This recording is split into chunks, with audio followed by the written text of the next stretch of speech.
Good evening. എല്ലാ പ്രിയപ്പെട്ട പ്രേക്ഷകർക്കും പ്രൈം ടൈമിലേക്ക് സ്വാഗതം. നമുക്കറിയാം, ഈ ടൈപ്പ് 1 പ്രമേഹം എന്ന് പറയുന്നത് കുട്ടികളെ ബാധിക്കുന്ന പ്രമേഹ രോഗമാണ്. കേരളത്തിൽ പലയിടങ്ങളിലും ഇത്തരം കുട്ടികളുണ്ട്. 6000-ലധികം കുട്ടികൾക്ക് കേരളത്തിൽ ടൈപ്പ് 1 പ്രമേഹം ഉണ്ടാകുന്നതാണ് ഏകദേശ കണക്ക്. അപ്പോൾ ഈ റാപ്പിഡ് ആക്ഷൻ ഇൻസുലിൻ ഇപ്പോൾ സർക്കാർ നിർത്തിവെച്ച് കുട്ടികൾക്ക് അത് കാരണം ഇത്തരം ഇൻസുലിൻ കൊടുക്കാൻ കഴിയുന്നില്ല. മാത്രമല്ല ഗ്ലൂക്കോസ് ചെക്ക് ചെയ്യാനുള്ള മോണിറ്ററിംഗ് സംവിധാനം ഈ സർക്കാരിൻ്റെ സാമ്പത്തിക പരിസ്ഥിതിയിൽപ്പെട്ട് ഇല്ലാതായിരിക്കുന്നു. അപ്പോൾ പ്രത്യേകിച്ച് കാസർഗോഡ് ഒരു വാർത്തയാണ്. നമ്മൾ അവിടെ 100 കുട്ടികൾക്ക് ഏതാണ്ട് ടൈപ്പ് 1 പ്രമേഹം ബാധിച്ചിട്ടുണ്ടെന്നാണ് പറയുന്നത്.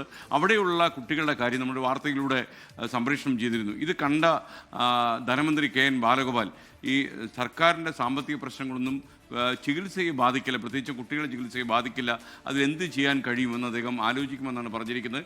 കാരണം സർക്കാരിന് ഇതിനകത്ത് മുന്നോട്ട് പോകാനുള്ള സാമ്പത്തിക സ്ഥിതി ഇല്ല എന്ന് വന്നപ്പോഴാണ് ഈ ചികിത്സയൊക്കെ നിർത്തിവെച്ചത്. പക്ഷേ ഈ വാർത്ത ശ്രദ്ധയിൽപ്പെട്ടപ്പോൾ എന്തായാലും ധനമന്ത്രി പറഞ്ഞിരിക്കുന്നത് ഇത് കാര്യമായി ഗൗരവപൂർവ്വം പരിഗണിച്ച് മുന്നോട്ട് പോകാൻ പറ്റുമെന്ന് നോക്കുമെന്നാണ്. അത്രയൊരു ഇമ്പാക്റ്റ് ഉണ്ടാക്കാൻ കഴിഞ്ഞു എന്നുള്ള സന്തോഷം തീർച്ചയായിട്ടും ധനമന്ത്രിയോട് നമ്മൾ പറയുകയാണ്. ഈ പ്രമേഹ രോഗം ബാധിച്ച കുട്ടികളെ നമുക്ക് സംരക്ഷിക്കണം, അവരുടെ ചികിത്സ തുടരണം. കാര്യം അത്രയും വലിയ ഭാരിച്ച ബാധ്യതയാണ് ഈ മാതാപിതാക്കൾക്ക് ഈ പ്രമേഹം അടിച്ചേൽപ്പിക്കുന്നത്. അത് താങ്ങാൻ പല മാതാപിതാക്കൾക്കും കഴിയുന്നില്ല. അതുകൊണ്ട് സർക്കാർ ഇക്കാര്യത്തിൽ കാര്യമായി ഇടപെടും എന്ന വിശ്വാസത്തോടെ ഇന്നത്തെ പ്രൈം ടൈം ആരംഭിക്കുന്നു.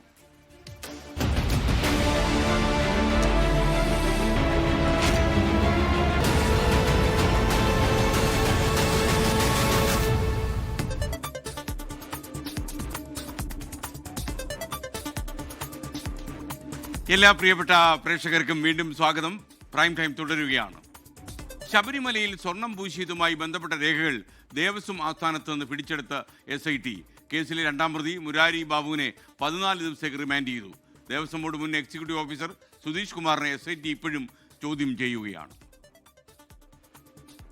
1998-99 കാലഘട്ടത്തിൽ ശബരിമല ശ്രീകോവിൽ വിജയമല്യ സ്വർണം പൊതിഞ്ഞതിന്റെ രേഖകൾ കൈവശമില്ലെന്നായിരുന്നു ദേവസ്വം ബോർഡിന്റെ വാദം.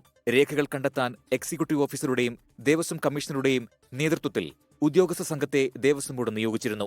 രേഖകൾ ലഭ്യമാക്കിയില്ലെങ്കിൽ നിയമ നടപടി ഉണ്ടാകുമെന്ന മുന്നറിയിപ്പ് SIT നൽകി. പക്ഷേ രേഖകൾ കൊടുക്കാൻ ദേവസ്വം ബോർഡ് തയ്യാറാകാത്തതോടെയാണ് SIT ബോർഡ് ആസ്ഥാനത്ത് പരിശോധന നടത്തിയത്. തിരുവനന്തപുരം ദേവസ്വം ആസ്ഥാനത്തെ മരാമത്ത് ചീഫ് എഞ്ചിനീയർ ഓഫീസിലെ പഴയ ഫയലുകൾ സൂക്ഷിക്കുന്ന മുറിയിൽ നിന്നാണ് രേഖകൾ കണ്ടെടുത്തത്. 420 പേജുകളുള്ള രേഖകളാണ് കണ്ടെത്തിയത്. സ്വിറ്റ്സർലൻഡിൽ നിന്ന് 22 കാരറ്റ് സ്വർണം ഇറക്കുമതി ചെയ്ത രേഖകളും SITക്ക് ലഭിച്ചിട്ടുണ്ട്. അതേസമയം കേസിൽ 2ാം പ്രതി മുരാരി ബാബു റിമാൻഡിലായി. നവംബർ 14 വരെയാണ് റിമാൻഡിൽ വിട്ടത്. 24 കൊല്ലം. മറ്റൊരു വാർത്തയിലേക്ക്. PM ശ്രീ പദ്ധതിയിൽ നിന്ന് കേരളം പിന്മാറരുതെന്ന കേന്ദ്ര സർക്കാർ. കരാറിൽ ഉറച്ചു നിൽക്കണമെന്ന് കേന്ദ്ര വിദ്യാഭ്യാസ വകുപ്പ് മന്ത്രി ധർമ്മേന്ദ്ര പ്രധാൻ പ്രതികരിച്ചു. പദ്ധതി മരവിപ്പിക്കാനുള്ള തീരുമാനത്തിന് പിന്നാലെ SSK ഫണ്ട് കേന്ദ്രം തടഞ്ഞെന്നും സൂചന വരുന്നു. ഫണ്ട് ലഭ്യമാക്കണമെന്നാവശ്യപ്പെട്ട് വിദ്യാഭ്യാസ വകുപ്പ് മന്ത്രി വി ശിവൻകുട്ടി കേന്ദ്ര വിദ്യാഭ്യാസ വകുപ്പ് അഡീഷണൽ സെക്രട്ടറിയുമായി ചർച്ച നടത്തിയിട്ടുണ്ട്.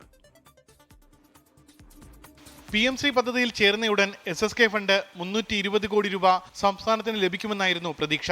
ബുധനാഴ്ച പണം അനുവദിക്കുമെന്ന അറിയിപ്പും ലഭിച്ചിരുന്നു. പക്ഷേ പദ്ധതി മരവിപ്പിക്കാൻ തീരുമാനിച്ചതോടെ ഫണ്ട് അനുവദിക്കുന്നതിൽ നിന്ന് കേന്ദ്രം പിന്നോട്ട് പോയി. ഇതേ തുടർന്ന് കേന്ദ്ര വിദ്യാഭ്യാസ വകുപ്പ് അഡീഷണൽ സെക്രട്ടറി ധീരജ് സാഹു IASുമായി മന്ത്രി വി ശിവൻകുട്ടി ചർച്ച നടത്തി. കേരളം വീണ്ടും പ്രപ്പോസൽ സമർപ്പിക്കാനായിരുന്നു കേന്ദ്ര സെക്രട്ടറിയുടെ പുതിയ നിർദ്ദേശം. പദ്ധതി മരവിപ്പിക്കാനുള്ള തീരുമാനം ചീഫ് സെക്രട്ടറി കേന്ദ്രത്തെ അറിയിക്കും. കേന്ദ്രത്തെ അറിയിക്കാനുള്ള കരട് റിപ്പോർട്ട് തയ്യാറായി. അതിനിടെ കേരളം കരാറിൽ ഉറച്ചു നിൽക്കുമെന്നാണ് പ്രതീക്ഷയെന്ന് കേന്ദ്രമന്ത്രി ധർമ്മേന്ദ്ര പ്രധാൻ പറഞ്ഞു. I don't have that information. I came to know Kerala government in principle agreed to join PM3. We all are happy to know that Kerala government is joining PM3 school movement. I don't know about any dilemma of Kerala government. PMC കരാർ മരവിപ്പിക്കുന്നു എന്ന പ്രഖ്യാപനം കാപട്യമെന്ന് കേന്ദ്രമന്ത്രി George Kurian. Agreement ഒപ്പുവെച്ച കത്ത് കൊടുത്താൽ മതി. സാധാരണക്കാരന് മനസ്സിലാകുന്നതല്ലേ agreement വെക്കുന്നത്. വെറുതെ കത്ത് കൊടുക്കുക, അല്ലെ ചെന്നിട്ട് ഇനി എനിക്ക് പറ്റിയല്ല എന്ന് പറയുന്ന പോലെയല്ലേ. കത്തിന് കടലാസിന്റെ വിലയല്ലേ ഉള്ളൂ. കേരളത്തിൽ പദ്ധതി നടപ്പാക്കണമെന്നാവശ്യപ്പെട്ടുകൊണ്ട് ABVP കേന്ദ്ര സർക്കാരിന് കത്തയച്ചു. 24 തിരുവനന്തപുരം. PM ശ്രീ വിവാദം സംസ്ഥാന നേതൃത്വം കൈകാര്യം ചെയ്ത രീതിയിൽ CPM കേന്ദ്ര നേതൃത്വത്തിന് അതൃപ്തി. CPM മുന്നണി വിടാൻ സാധ്യതയുണ്ടായിരുന്ന വിഷയത്തിൽ സമവായം ഉണ്ടാക്കാൻ ശ്രമിക്കാതെ സംസ്ഥാന സെക്രട്ടറി MV ഗോവിന്ദൻ മണ്ഡലത്തിലെ പരിപാടിക്ക് പോയതിൽ നേതൃത്വത്തിന് അതൃപ്തിയുണ്ട്. 24 പുറത്തുവിട്ട വാർത്തയോട് പ്രതികരിച്ച CPM general secretary MA baby ഓരോ നേതാവിൻ്റെയും സംഭാവന നോക്കേണ്ട കാര്യമില്ല എന്നാണ് മറുപടി നൽകിയത്. 24 ബിഗ് ബ്രേക്കിംഗ്. സംസ്ഥാനത്തെ ഇടതുമുന്നണിയുടെ കെട്ടുറപ്പിനെ ബാധിച്ചേക്കാവുന്ന നിർണായകമായ രാഷ്ട്രീയ പ്രശ്നമായാണ് CPIM കേന്ദ്ര നേതൃത്വം PM3 വിവാദത്തെ കണ്ടത്. വിവാദം പരിശോധിച്ച അവൈലബിൾ പൊളിറ്റ് ബ്യൂറോ യോഗം 1969 മാതൃകയിൽ CPI ഇടതുമുന്നണി വിട്ടുപോകാനുള്ള സാഹചര്യമുണ്ടെന്ന് വിലയിരുത്തി. എന്നാൽ ഇതേ ഗൗരവത്തിൽ സംസ്ഥാന നേതൃത്വം വിവാദത്തെ സമീപിച്ചില്ല എന്നതാണ് CPM കേന്ദ്ര നേതൃത്വത്തിന്റെ വിമർശനം. വിഷയത്തെ സംസ്ഥാന നേതൃത്വം വളരെ ലാഘവത്തോടെയാണ് കണ്ടത്. വിവാദം കത്തിപ്പടരുമ്പോൾ സംസ്ഥാന സെക്രട്ടറി MV ഗോവിന്ദൻ തളിപ്പറമ്പിലെ പ്രാദേശിക പരിപാടികൾക്ക് പോയത് ഇതിന് തെളിവായും അവർ ചൂണ്ടിക്കാട്ടുന്നു. കേന്ദ്ര നേതൃത്വം നിർദ്ദേശിച്ചതനുസരിച്ചാണ് MV ഗോവിന്ദൻ തലസ്ഥാനത്തേക്ക് മടങ്ങി വന്നത്. ജനറൽ സെക്രട്ടറി MA ബേബിയുടെ ഇടപെടലാണ് പദ്ധതിയിൽ നിന്ന് പിന്നോട്ടില്ലെന്ന സംസ്ഥാന നേതൃത്വത്തിന്റെ നിലപാടും തിരുത്തിയത്. PM3 വിഷയത്തെ സംസ്ഥാന നേതൃത്വം കൈകാര്യം ചെയ്ത രീതിയിൽ അതൃപ്തിയുണ്ടെന്ന 24 വാർത്ത MA ബേബി നിഷേധിച്ചില്ല. ഓരോരുത്തരുടെയും ഈ പങ്കാളിത്തത്തിലുള്ള ജാഗ്രതയുടെയും ശ്രദ്ധയുടെയും അളവ് സെൻറ്റിമീറ്റർ കണക്കിന് നമ്മൾ നോക്കേണ്ട ആവശ്യമില്ല. ഷേക്സ്പിയറിൻ്റെ വളരെ പ്രസിദ്ധമായിട്ടുള്ളൊരു വാചകമുണ്ട്, നന്നായി പര്യവസാനിച്ചത് എല്ലാവർക്കും നല്ലത്. PM3 പദ്ധതി സംബന്ധിച്ച ഭിന്നത അവസാനിപ്പിക്കാൻ ഇടപെട്ടതിൽ സംസ്ഥാന സെക്രട്ടേറിയറ്റ് അംഗങ്ങളും CPIM കേന്ദ്ര നേതൃത്വത്തെ അഭിനന്ദിച്ചിട്ടുണ്ട്. സംസ്ഥാന നേതൃത്വത്തെ തിരുത്തിക്കൊണ്ടുള്ള ഇടപെടലിലൂടെ ദേശീയ നേതൃത്വം എല്ലാ കാലത്തും കാഴ്ചക്കാരായിരിക്കുന്ന സന്ദേശമാണ് നൽകുന്നത്. R. ശ്രീജിത്ത്, 24, തിരുവനന്തപുരം. ഇപ്പോൾ വരുന്നൊരു വാർത്തയാണ്. കേരള പുരസ്കാരങ്ങൾ പ്രഖ്യാപിച്ചു. കേരള ജ്യോതി പുരസ്കാരം MR രാഘവ വാര്യർക്ക്. വിദ്യാഭ്യാസ രംഗത്തെ അദ്ദേഹത്തിൻ്റെ സംഭാവനകൾ പരിഗണിച്ചാണ് ഈ പുരസ്കാരം. രാജശ്രീ വാര്യർക്കും PB അനീഷിനും കേരളപ്രഭ പുരസ്കാരം ലഭിക്കും. അതുപോലെ കേരളശ്രീ പുരസ്കാരം 5 പേർക്കുണ്ട്. മാധ്യമപ്രവർത്തകൻ ശശികുമാർ, നാവികൻ അഭിലാഷ് ടോമി, ഷഹൽ ഹസൻ മുസ്ലിയാർ, MK വിമൽ ഗോവിന്ദ്, ഷിലിമോൾ മാരിയറ്റ് എന്നിവർക്കാണ് ഈ കേരളശ്രീ പുരസ്കാരം ലഭിച്ചിരിക്കുന്നത്. എന്തായാലും പുരസ്കാരം നേടിയവർക്ക് 24ൻ്റെ അഭിനന്ദനങ്ങൾ. തൻ്റേത് എന്ന പേരിൽ നേരത്തെ പുറത്തുവന്ന ആത്മകഥയ്ക്ക് പിന്നിൽ ആരെന്നറിയാമെന്ന CPM കേന്ദ്ര കമ്മിറ്റി അംഗം EP ജയരാജൻ 24നോട് പറഞ്ഞു. ആത്മകഥയിൽ എല്ലാം എഴുതിയിട്ടുണ്ട്. ഉപതെരഞ്ഞെടുപ്പ് ഘട്ടത്തിൽ ആദ്യം പുറത്തു വന്നതിൽ ഗൂഢാലോചനയുണ്ട്. പ്രകാശ് ജാവ്ദേക്കർ വിഷയത്തിലും സമാനമായ ഗൂഢാലോചന നടന്നെന്നും EP ജയരാജൻ പറഞ്ഞു. 24 പ്രൈം ടൈം ബ്രേക്കിംഗുമായി അരുൺ പൂപ്പറമ്പയുടെ റിപ്പോർട്ട്. CPMന്റെ മുതിർന്ന നേതാവും മുൻ മന്ത്രിയുമായ EP ജയരാജന്റെ ആത്മകഥ ഇതാണെൻ്റെ ജീവിതം നവംബർ 3 മുഖ്യമന്ത്രി പിണറായി വിജയൻ പ്രകാശനം ചെയ്യുകയാണ്. സംഭവബഹുലമായ ഒരു രാഷ്ട്രീയ ജീവിതത്തിൻ്റെ അടയാളപ്പെടുത്തലായിരിക്കും ആ പുസ്തകമെന്ന കാര്യത്തിൽ ഉറപ്പുണ്ട്. EP ജയരാജൻ തന്നെ നമ്മോടൊപ്പം ചേരുകയാണ്. ജയരാജേട്ട, ഒരു രാഷ്ട്രീയ കൗതുകവും ആകാംക്ഷയൊക്കെ ആ പുസ്തകത്തെ സംബന്ധിച്ചിടത്തോളം ഉണ്ട്. എന്താണ് ഈ സമയം? ഈ പുസ്തകം ഈ നവംബർ മാസം 3-ാം തീയതി വൈകുന്നേരം 4 മണിക്ക് നമ്മുടെ ടൗൺ സ്ക്വയറിൽ കേരളത്തിൻ്റെ പ്രിയപ്പെട്ട മുഖ്യമന്ത്രി ശ്രീ പിണറായി പ്രകാശനം ചെയ്യുകയാണ്. ചെറുകഥാ രംഗത്തെ കുലപതിയായിട്ടുള്ള നമ്മുടെ പ്രിയപ്പെട്ട പപ്പേട്ടൻ്റെ പുസ്തകം നൽകിക്കൊണ്ടാണ് അതിൻ്റെ പ്രകാശനം. ആ പരിപാടിയിൽ വിവിധ മേഖലകളിലുള്ള പ്രമുഖരായിട്ടുള്ള വ്യക്തിത്വങ്ങൾ പങ്കാളികളാകുന്നുണ്ട്. പാലക്കാട് ഉപതെരഞ്ഞെടുപ്പ് വന്നത്, ആ ഉപതെരഞ്ഞെടുപ്പ് വന്ന അതിൻ്റെ തൊട്ട് തലേ ദിവസം ഞാൻ എഴുതിക്കൊണ്ടിരിക്കുന്ന പുസ്തകം പൂർത്തിയായിട്ടില്ല, പകുതി പോലും ആയിട്ടില്ല, അതിൻ്റെ മറ്റൊരു കാര്യങ്ങളിലേയും കടന്നിട്ടില്ല. അങ്ങനെയുള്ളൊരു പുസ്തകം പ്രസിദ്ധീകരിക്കുന്നു എന്ന് പറഞ്ഞുകൊണ്ട് ഈ ഇലക്ഷൻ്റെ തലേ ദിവസം ടൈംസ് ഓഫ് ഇന്ത്യയിൽ വാർത്ത വന്നു. വാർത്ത വരുമ്പോൾ ആ പുസ്തകത്തിന് പേരുവിട്ടിരിക്കുകയാണ്, കട്ടൻ ചായയും പരിപ്പോടെയും. ഇത്തരം ഒരു വാർത്ത പ്രസിദ്ധീകരിക്കുന്നത് യഥാർത്ഥത്തിൽ ആസൂത്രിതമായിട്ടൊരു ഗൂഢാലോചനയാണ്. തിരഞ്ഞെടുപ്പിൽ നമുക്ക് പ്രതികൂലമായ സാഹചര്യം ഉണ്ടാക്കുക എന്നുള്ള ഒരു കാഴ്ചപ്പാട്. രണ്ടാമത്തത് അതുവഴി എന്നെ രാഷ്ട്രീയമായി തേജോവധം ചെയ്യുക, ഹത്യ നടത്തുക, ഈ താല്പര്യം അതിനകത്തുണ്ട്. അല്ലെങ്കിൽ ഇങ്ങനെ ഒരു കാര്യം പ്രസിദ്ധീകരിക്കേണ്ട കാര്യം എന്താ? അതിൻ്റെ പിന്നിൽ ചിലർ പ്രവർത്തിച്ചിട്ടുണ്ട്, എനിക്കറിയാം. ഞാനത് ഇപ്പോൾ പറയുന്നത് ഗുണകരമല്ലാത്തതുകൊണ്ട് ഇപ്പോൾ പറയുന്നില്ല. പക്ഷേ അതെല്ലാം ഒരു കാലത്ത് വെളിവാക്കപ്പെടും. ജയരാജനെ ലക്ഷ്യം വെച്ച് തന്നെ ഒരു ആസൂത്രിതമായിട്ടൊരു പ്ലാനാണ്. ഈ പ്രതികൂലമായ സാഹചര്യം ഉണ്ടാക്കി അതിൻ്റെ ഒരു കാരണക്കാരൻ ഞാൻ കൂടിയായി ചിത്രീകരിച്ച് എന്നെ രാഷ്ട്രീയമായി നശിപ്പിക്കുക. ഇത് ഇപ്പോൾ തുടങ്ങിയിട്ടുള്ളതല്ല. ജാവേദ്കറുടെ ഒരു സന്ദർശനം, ജാവേദ്കർ എനിക്കറിഞ്ഞുകൂടാ. ഞാൻ എൻ്റെ മകൻ്റെ ഫ്ലാറ്റിൽ ഉള്ള സമയത്ത് അതിൽ കൂടി പോകുന്ന അവസരത്തിൽ അദ്ദേഹം എന്നെ അന്വേഷിച്ച അവിടെ ഫ്ലാറ്റിൽ വരികയാണ്. CPMൻ്റെ നേതാവ് എന്നുള്ള നിലയിലും LDF കൺവീനർ എന്നുള്ള നിങ്ങളുമായി പരിചയപ്പെടാമെന്നതാണ്. ഞാനിപ്പോൾ ഇവിടുത്തെ BJPയുടെ ഒരു പ്രധാനപ്പെട്ട ചുമതല ഏറ്റെടുത്ത് കേരളത്തിൽ വന്നിരിക്കുകയാണ്. അങ്ങനെയുള്ളൊരു രാഷ്ട്രീയ നേതാവ്, പിന്നെ അദ്ദേഹം ഒരു കേന്ദ്രമന്ത്രിയൊക്കെയാണല്ലോ. അങ്ങനെ വന്ന് പരിചയപ്പെടാനെന്ന് പറഞ്ഞാൽ വളരെ സന്തോഷം പറഞ്ഞുകൊണ്ട് 5 മിനിറ്റൊക്കെ ഞങ്ങൾ പിരിയുകയും ചെയ്തു. ജാവേദ്കറുമായി കൂടിക്കാഴ്ച നടത്തി ഇതൊരു ഭൂകമ്പമാക്കി ആ തെരഞ്ഞെടുപ്പിൽ നമുക്ക് പ്രതികൂലമായ സാഹചര്യം ഉണ്ടാക്കാം. അതും വളരെ പ്ലാൻ ചെയ്തിട്ടുള്ളൊരു പരിപാടിയായിരുന്നു. പക്ഷെ അതിൻ്റെ ലക്ഷ്യം പാർട്ടിയെയാണ്. ആ നിലപാടാണ് ഇവിടെ സ്വീകരിച്ചു വന്നത്. അപ്പോൾ ഈ കാര്യങ്ങളെല്ലാം ഞാൻ എൻ്റെ പുസ്തകത്തിൽ എഴുതിയിട്ടുണ്ട്, എൻ്റെ അനുഭവങ്ങൾ എഴുതിയിട്ടുണ്ട്. സമീപകാലത്തുണ്ടായ വിവാദങ്ങൾ ഉൾപ്പെടെ ഉൾക്കൊള്ളിച്ചുകൊണ്ട് പരാമർശിച്ചുകൊണ്ടാണ് ഇ.പി. ജയരാജൻ്റെ ആത്മകഥ പുറത്തിറങ്ങുന്നത്. എന്തായാലും ആ പുസ്തകം വായിക്കപ്പെടട്ടെ. നവംബർ 3-ാം തീയതിയാണല്ലോ മുഖ്യമന്ത്രി പിണറായി വിജയൻ ഈ പുസ്തകം കണ്ണൂരിൽ പ്രകാശനം ചെയ്യുന്നത്. അതിദാരിദ്ര്യമുക്ത സംസ്ഥാനമായി കേരളത്തെ പ്രഖ്യാപിക്കുന്നതിൽ വിവാദം. സർക്കാർ പാവപ്പെട്ടവരെ വെച്ച് രാഷ്ട്രീയം കളിക്കുന്നുവെന്ന് പ്രതിപക്ഷ നേതാവ് വി.ഡി. സതീശൻ്റെ ആരോപണം. ഒരു ദിവസം കൊണ്ടെടുത്ത തീരുമാനമല്ലെന്ന് വിമർശനങ്ങൾക്ക് മറുപടി നൽകി മന്ത്രി എം.ബി. രാജേഷ്. കേരളപ്പിറവി ദിനമായ നാളെ മുഖ്യമന്ത്രി പിണറായി വിജയൻ നിയമസഭയിൽ പ്രഖ്യാപനം നടത്തും. അതിദാരിദ്ര്യമുക്ത സംസ്ഥാനമെന്ന പ്രഖ്യാപനത്തിൽ സർക്കാർ കള്ളം പറയുന്നുവെന്നായിരുന്നു പ്രതിപക്ഷ നേതാവിന്റെ വിമർശനം. ഇരുട്ടുകൊണ്ട് ഓട്ട അടയ്ക്കുകയാണ് സർക്കാർ. ഇതിനായി എന്തു മാനദണ്ഡമാണ് ഉപയോഗിച്ചതെന്നും ചോദ്യം. സർക്കാർ ഇപ്പോൾ ചെയ്യുന്നത് കള്ളക്കണക്ക് കൊണ്ട് കൊട്ടാരം പണിയാണ്. ഇരുട്ടുകൊണ്ട് ഓട്ടയടിക്കുന്ന ചെപ്പടി വിദ്യയാണ് സർക്കാർ ഇതിലൂടെ കാണിക്കുന്നത്. 4.5 കൊല്ലം മുമ്പ് നൽകിയ വാഗ്ദാനം എന്തുകൊണ്ട് ഇപ്പോൾ പ്രഖ്യാപിച്ചെന്ന BJP. ഇലക്ഷന്റെ 4 മാസം മുമ്പ് പ്രഖ്യാപിക്കുന്ന ഒരു ജനാധിപത്യ സംവിധാനമാണോ ഇത്? ജനങ്ങളെ വഞ്ചിക്കല്ലേ? അതേസമയം ഭക്ഷണം, ആരോഗ്യം, വസ്ത്രം, സുരക്ഷിത വാസസ്ഥലം എന്നിവ ഇല്ലാത്തവരാണ് അതിദരിദ്രരെന്ന് എം.ബി. രാജേഷ് വിശദീകരിച്ചു. വിമർശനങ്ങൾക്ക് പിന്നിൽ രാഷ്ട്രീയമെന്നും മന്ത്രി. അപ്പോൾ കേരളം അതിദാരിദ്ര്യമുക്തമായി എന്ന കാര്യത്തിൽ എന്തായാലും തർക്കത്തിന് അവർ മുതിരുന്നില്ല. ക്രെഡിറ്റിന്റെ കാര്യത്തിലാണ്. കേരളപ്പിറവി ദിനത്തിൽ മുഖ്യമന്ത്രി പിണറായി വിജയൻ നിയമസഭയിൽ കേരളത്തെ അതിദരിദ്രമുക്ത സംസ്ഥാനമായി പ്രഖ്യാപിക്കും. ശനിയാഴ്ച സഭ സമ്മേളിക്കുന്നതിന് തടസ്സമായ ചട്ടം സസ്പെൻഡ് ചെയ്യാൻ തീരുമാനിച്ചുകൊണ്ടാകും സഭാ സമ്മേളനം തുടങ്ങുക. വൈകിട്ട് സെൻട്രൽ സ്റ്റേഡിയത്തിൽ നടക്കുന്ന ചടങ്ങിൽ മമ്മൂട്ടിയും മോഹൻലാലും കമലഹാസനും മുഖ്യ അതിഥികളാകും. 24 തിരുവനന്തപുരം. സർക്കാരിൻ്റെ ക്ഷേമ പ്രഖ്യാപനങ്ങൾ നാളെ മുതൽ നടപ്പിലാകും. സർക്കാർ ജീവനക്കാരുടെ DA ഉൾപ്പെടെ പുതുക്കിയ ശമ്പളം നാളെ ലഭിക്കും. സർക്കാർ ജീവനക്കാർക്ക് 4% ക്ഷാമബത്തെയാണ് ഇപ്പോൾ കൂട്ടിയിരിക്കുന്നത്. വർദ്ധിപ്പിച്ച ക്ഷേമ പെൻഷൻ അടുത്ത മാസം 20-ാം തീയതി മുതൽ വിതരണം ചെയ്യും. അവസാന ഗഡു കുടിശ്ശിക ഉൾപ്പെടെ 3600 രൂപ വീതം ലഭിക്കും. 2000 രൂപയായി ക്ഷേമ പെൻഷൻ. നല്ല വർധനയാണ്. ആ ക്ഷേമ പെൻഷൻ ഈ മാസം കൊടുത്തു തുടങ്ങും എന്ന് മാത്രമല്ല, ഒരു കുടിശ്ശിക കൊടുക്കാനുണ്ട് 1600 രൂപ.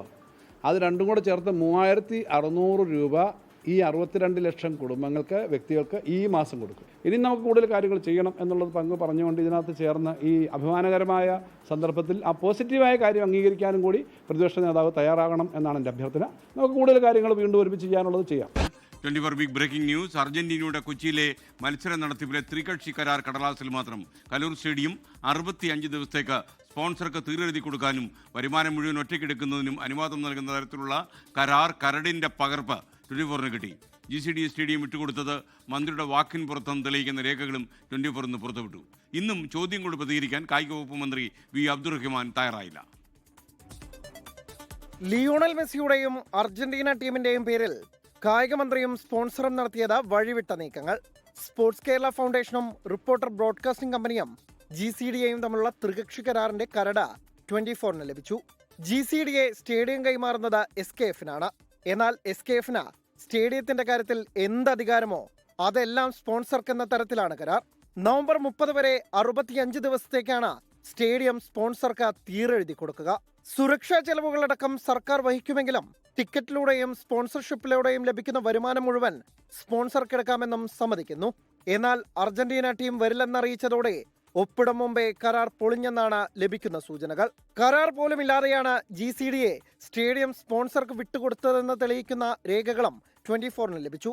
കായികമന്ത്രി വി. അബ്ദുറഹ്മാന്റെ ഒറ്റവാക്കിലാണ് ചില്ലിക്കാശ് പോലും നേരിട്ട് കിട്ടാത്ത പരിപാടിക്കായി GCDയെ സ്റ്റേഡിയം വിട്ടുകൊടുത്തത്. ഇത് തെളിയിക്കുന്ന കായിക വകുപ്പിന്റെ തന്നെ രേഖകളും 24-ന് ലഭിച്ചു. അതേസമയം ഇന്നും ചോദ്യങ്ങളോട് പ്രതികരിക്കാതെ ഒഴിഞ്ഞുമാറി കായിക മന്ത്രി. പരവുമായി ബന്ധപ്പെട്ട് പുതിയ രേഖകളൊക്കെ പുറത്തു വന്നിട്ടുണ്ട്. ഈ കരാറില്ലാതെയാണ് കൊടുത്തതെന്നൊക്കെയാണ് രേഖ.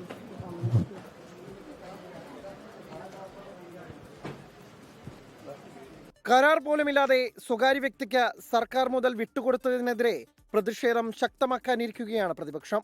Anil Vasudev, sports desk, 24. മാലിന്യം നീക്കുന്നതിനിടെ ആമയിഴഞ്ചാൻ തോട്ടിലെ ഒഴുക്കിൽപ്പെട്ട് മരിച്ച ജോയിയുടെ അമ്മയ്ക്ക് നഗരസഭ നിർമ്മിച്ച വീട് തിരുവനന്തപുരത്ത് കൈമാറി. തദ്ദേശ സ്വയംഭരണ വകുപ്പ് മന്ത്രി എം വി രാജേഷാണ് താക്കോൽദാനം നിർവഹിച്ചത്. തിരുവനന്തപുരം ജില്ലാ പഞ്ചായത്ത് വാങ്ങി നൽകിയ ഭൂമിയിലാണ് തിരുവനന്തപുരം കോർപ്പറേഷൻ വീട് നിർമ്മിച്ചു കൊടുത്തത്. തിരുവനന്തപുരം റെയിൽവേ സ്റ്റേഷൻ സമീപത്തുകൂടി ഒഴുകുന്ന ആമഴഞ്ചാം തോട്ടിൽ മാലിന്യം നീക്കുന്നതിനിടെ ഒഴുക്കിൽപ്പെട്ട് മരിച്ച ജോയിയുടെ അമ്മയ്ക്ക് വീട് വെച്ച് നൽകുമെന്ന മേയർ ആര്യ രാജേന്ദ്രൻ അന്ന് പ്രഖ്യാപിച്ചിരുന്നു. തുടർന്നായിരുന്നു സർക്കാർ സഹായത്തോടെ വീട് നിർമ്മാണം. ലൈഫ് ഭവന പദ്ധതിയിൽ ഉൾപ്പെടുത്തി നഗരസഭ നിർമ്മിച്ച് നൽകിയ വീട് തദ്ദേശ സ്വയംഭരണ വകുപ്പ് മന്ത്രി ജോയിയുടെ അമ്മ മെൽഹിക്ക് കൈമാറി. ഈ വർഷം മാർച്ച് 26-നാണ് തറക്കല്ലിട്ടത്. 200 ദിവസത്തിനുള്ളിൽ വീട് പണി പൂർത്തിയാക്കിയിരിക്കുന്നു. അപ്പോൾ കൊടുത്ത ഒരു വാക്ക് സമയത്ത് പാലിച്ചു എന്നുള്ളത് അഭിമാനകരമാണ്. തിരുവനന്തപുരം ജില്ലാ പഞ്ചായത്ത് നെയ്യാറ്റിൻകര ചുള്ളിയൂരിൽ വാങ്ങി നൽകിയ 5 സെന്റ് ഭൂമിയിലായിരുന്നു വീട് നിർമ്മാണം. 2 മുറിയും അടുക്കളയും ശുചിമുറിയും ചേർത്ത് 650 ചതുരശ്ര അടിയിലാണ് നിർമ്മാണം. സ്വന്തമായി വീടില്ലാതിരുന്ന മെൽഹിയമ്മ സന്തോഷം പങ്കുവച്ചു. മേയർ എനിക്ക് ഒരുപാട് ഉപകാരം ചെയ്തു. ഞായറാഴ്ചയും ഇവിടെ വന്ന് ഇവിടെ ഒന്നെല്ലാം കണ്ട് സംസാരിച്ച് കടന്നുപോയതാണ്. എനിക്ക് എല്ലാവർക്കും പറയാത്ത എല്ലാവർക്കും ഒരുപാട് നന്ദിയുണ്ട്. പ്രഖ്യാപനം നടത്തി സമയബന്ധിതമായാണ് നഗരസഭ വീടിന്റെ നിർമ്മാണം പൂർത്തിയാക്കിയത്. 24 തിരുവനന്തപുരം. വീടൊക്കെ വെച്ച് കൊടുത്തു. ജോയിയുടെ അമ്മയ്ക്ക് സന്തോഷമായി എന്നാണ് അവർ പറഞ്ഞത്. പക്ഷേ മാലിന്യം മാറാതെ തിരുവനന്തപുരത്തെ ആമയിഴഞ്ചാൻ തോട്ടിലെ മാലിന്യം മാറ്റാൻ ഇപ്പോഴും ഒരു മാർഗവുമില്ല. തിരുവനന്തപുരം റെയിൽവേ സ്റ്റേഷന്റെ സമീപത്ത് മാലിന്യം നീക്കാൻ കഴിയുന്നില്ല. ശുചീകരണ തൊഴിലാളിയായിരുന്ന ജോയിയുടെ ജീവൻ നഷ്ടമായ സ്ഥലത്ത് മാലിന്യം ഇപ്പോഴും കുമിഞ്ഞുകൂടി കിടക്കുകയാണ്. മാലിന്യം നീക്കാൻ റെയിൽവേ കൃത്യമായ പദ്ധതി തയ്യാറാക്കിയിട്ടില്ല. തൊഴിലാളികളെ ഉപയോഗിച്ച് നീക്കാനാകില്ലെന്ന് തിരുവനന്തപുരം കോർപ്പറേഷൻ അറിയിച്ചു. 24 പ്രൈം ടൈം ബ്രേക്കിംഗ് വാർത്തയുമായി റിനു ശ്രീധർ ചേരുന്നു തിരുവനന്തപുരത്ത് നിന്ന്. പറയൂ റിനു. ജോയിയുടെ മരണം നമ്മളെ സങ്കടത്തോടു കൂടിയാണ് കണ്ടത്. നമുക്കറിയാം മാലിന്യത്തിൽ മുങ്ങി ജോയി മരിച്ചു. അന്ന് തന്നെ നഗരസഭയും റെയിൽവേ സ്റ്റേഷനും അവിടെ നിന്ന് മാലിന്യം നീക്കം ചെയ്യുവാനുള്ള പദ്ധതികൾ ആവിഷ്കരിക്കുമെന്ന് അന്ന് വാദോരാതെ പ്രഖ്യാപനം നടത്തുകയും ചെയ്തു. പക്ഷേ നിലവിൽ ഇന്ന് ജോയിയുടെ അമ്മയ്ക്ക് 650 സ്ക്വയർ ഫീറ്റ് വീട് വെച്ച് നൽകുന്ന ഒരു സാഹചര്യം ഉണ്ടായി. പക്ഷേ ആ സമയം നമ്മൾ ഈ പ്രദേശം പരിശോധിക്കുമ്പോൾ അവിടെ നിന്ന് മാലിന്യം ഒരു തരത്തിലും നീക്കം ചെയ്തിട്ടില്ല എന്നുള്ളതാണ് ഏറ്റവും ദുഃഖമുണ്ടാക്കുന്ന കാര്യം. നഗരസഭയിൽ നമ്മൾ പ്രതികരണം ആരാഞ്ഞപ്പോൾ മേയർ പറഞ്ഞത് നിലവിൽ ഒരാളുടെ ജീവൻ നഷ്ടമായ ഇടം അവിടെ ജനങ്ങളെ ഇറക്കി അല്ലെങ്കിൽ മനുഷ്യരെ ഇറക്കി മാലിന്യം നീക്കുക എന്നുള്ളത് അസാധ്യകരമായിട്ടുള്ള കാര്യമാണ്. സാധ്യമായിട്ടുള്ള ഒരു കാര്യമെന്ന് പറയുന്നത് AI സംവിധാനത്തോടു കൂടി ഒരു പരിപാടി തയ്യാറാക്കുന്നുണ്ട്, ഒരു പദ്ധതി തയ്യാറാക്കുന്നുണ്ട് അവിടുത്തെ മാലിന്യം നീക്കാൻ. ഇതുമായി ബന്ധപ്പെട്ടുകൊണ്ട് ഒരു കമ്പനിയുമായി കരാറിൽ ഏർപ്പെടുകയും ചെയ്തു. പക്ഷേ ഏറ്റവും പ്രധാനപ്പെട്ട ഒരു കാര്യം, ഇത് റെയിൽവേ ഭൂമിയാണ്. റെയിൽവേ ഭൂമിയിലൂടെയാണ് ഈ ആമയഞ്ചാൻ തോട് അതുവഴി കടന്നു പോകുന്നത്. അന്ന് തന്നെ റെയിൽവേയും പ്രഖ്യാപിച്ചിരുന്നു പ്രത്യേക പദ്ധതി തയ്യാറാക്കിക്കൊണ്ട് ഇവിടെ നിന്ന് മാലിന്യം നീക്കം ചെയ്യുന്നു. പക്ഷേ നിലവിൽ ഇതുവരെയും റെയിൽവേ ഇതുമായി ബന്ധപ്പെട്ട് ഒരു പദ്ധതിയും തയ്യാറാക്കിയില്ല എന്നുള്ളതാണ്. നിരവധി തവണ നഗരസഭ കത്ത് നൽകുന്ന ഒരു സാഹചര്യവും ഉണ്ടായി. പക്ഷേ നഗരസഭ പലതവണ കത്ത് നൽകിയിട്ടും റെയിൽവേ ഈ മാലിന്യം നീക്കുന്നതിന് വേണ്ടിയിട്ടുള്ള ഒരു ഇടപെടൽ നടത്തിയില്ല എന്നുള്ളതാണ് ഏറ്റവും പ്രധാനപ്പെട്ട ഒരു കാര്യം. എന്തായാലും AI സംവിധാനത്തിലൂടെ ഒരു നിർമ്മിത ബുദ്ധിയിലൂടെ ഒരു സംവിധാനം ഒരുക്കിക്കൊണ്ട് ഈ മാലിന്യം നീക്കം ചെയ്യുക എന്നുള്ളതാണ് ഇപ്പോൾ നഗരസഭ മുന്നോട്ട് വയ്ക്കുന്നത്. അതുമായി ബന്ധപ്പെട്ടുകൊണ്ട് ഒരു കമ്പനിയുമായി, സ്വകാര്യ കമ്പനിയുമായി കരാറിൽ ഏർപ്പെടുകയും ചെയ്തിട്ടുണ്ട്. എന്തായാലും നിലവിൽ ജോയിയുടെ ജീവൻ നഷ്ടപ്പെട്ട ഇടത്തിപ്പോൾ മാലിന്യം കുമിഞ്ഞുകൂടിയിരിക്കുന്ന ഒരു സാഹചര്യമാണ്. അധികൃതർ പറഞ്ഞ ഒരു വാക്കും നിലവിൽ ഇതുവരെയും പാലിച്ചിട്ടില്ല എന്നുള്ളതാണ് ആ സ്ഥലം പരിശോധിക്കുമ്പോൾ നമുക്ക് മനസ്സിലാകുന്നത്. ഏകദേശം ജോയിയുടെ ജീവൻ നഷ്ടപ്പെട്ടിട്ട് അല്ലെങ്കിൽ ജോയി മരിച്ചിട്ട് ഏകദേശം 1 വർഷവും 3 മാസവും പിന്നിടുകയാണ്. ഇപ്പോഴും ഇതേ സ്ഥലത്ത് മാലിന്യം കുമിഞ്ഞുകൂടി വലിയൊരു അപകടം പതിയിരിക്കുന്ന ഒരു കാഴ്ചയാണ് നമുക്ക് ഇന്നും കാണാൻ കഴിഞ്ഞത്. സ്കെയിൻ. Okay, thank you. റിനു ശ്രീധറാണ് വിവരങ്ങൾ നൽകിയത്. എനിക്ക് തോന്നുന്നത് ഈ ആമയിഴഞ്ചാൻ തോട്ടിലുള്ള മാലിന്യം നീക്കം ചെയ്യാൻ പുതിയ പദ്ധതികൾ കൊണ്ടുവരാതിരിക്കുന്ന ഒട്ടും ന്യായീകരിക്കാൻ കഴിയുന്ന കാര്യമല്ല. ഒരുപാട് യാത്രക്കാരുള്ള റെയിൽവേ, കേരളത്തിലെ ട്രെയിനുകളിലൊക്കെ സഞ്ചരിക്കുന്ന യാത്രക്കാരെല്ലാം ടിക്കറ്റ് എടുത്ത് യാത്ര ചെയ്യുന്നവരാണ് എന്നത് നമ്മൾ എടുത്തു പറയണം.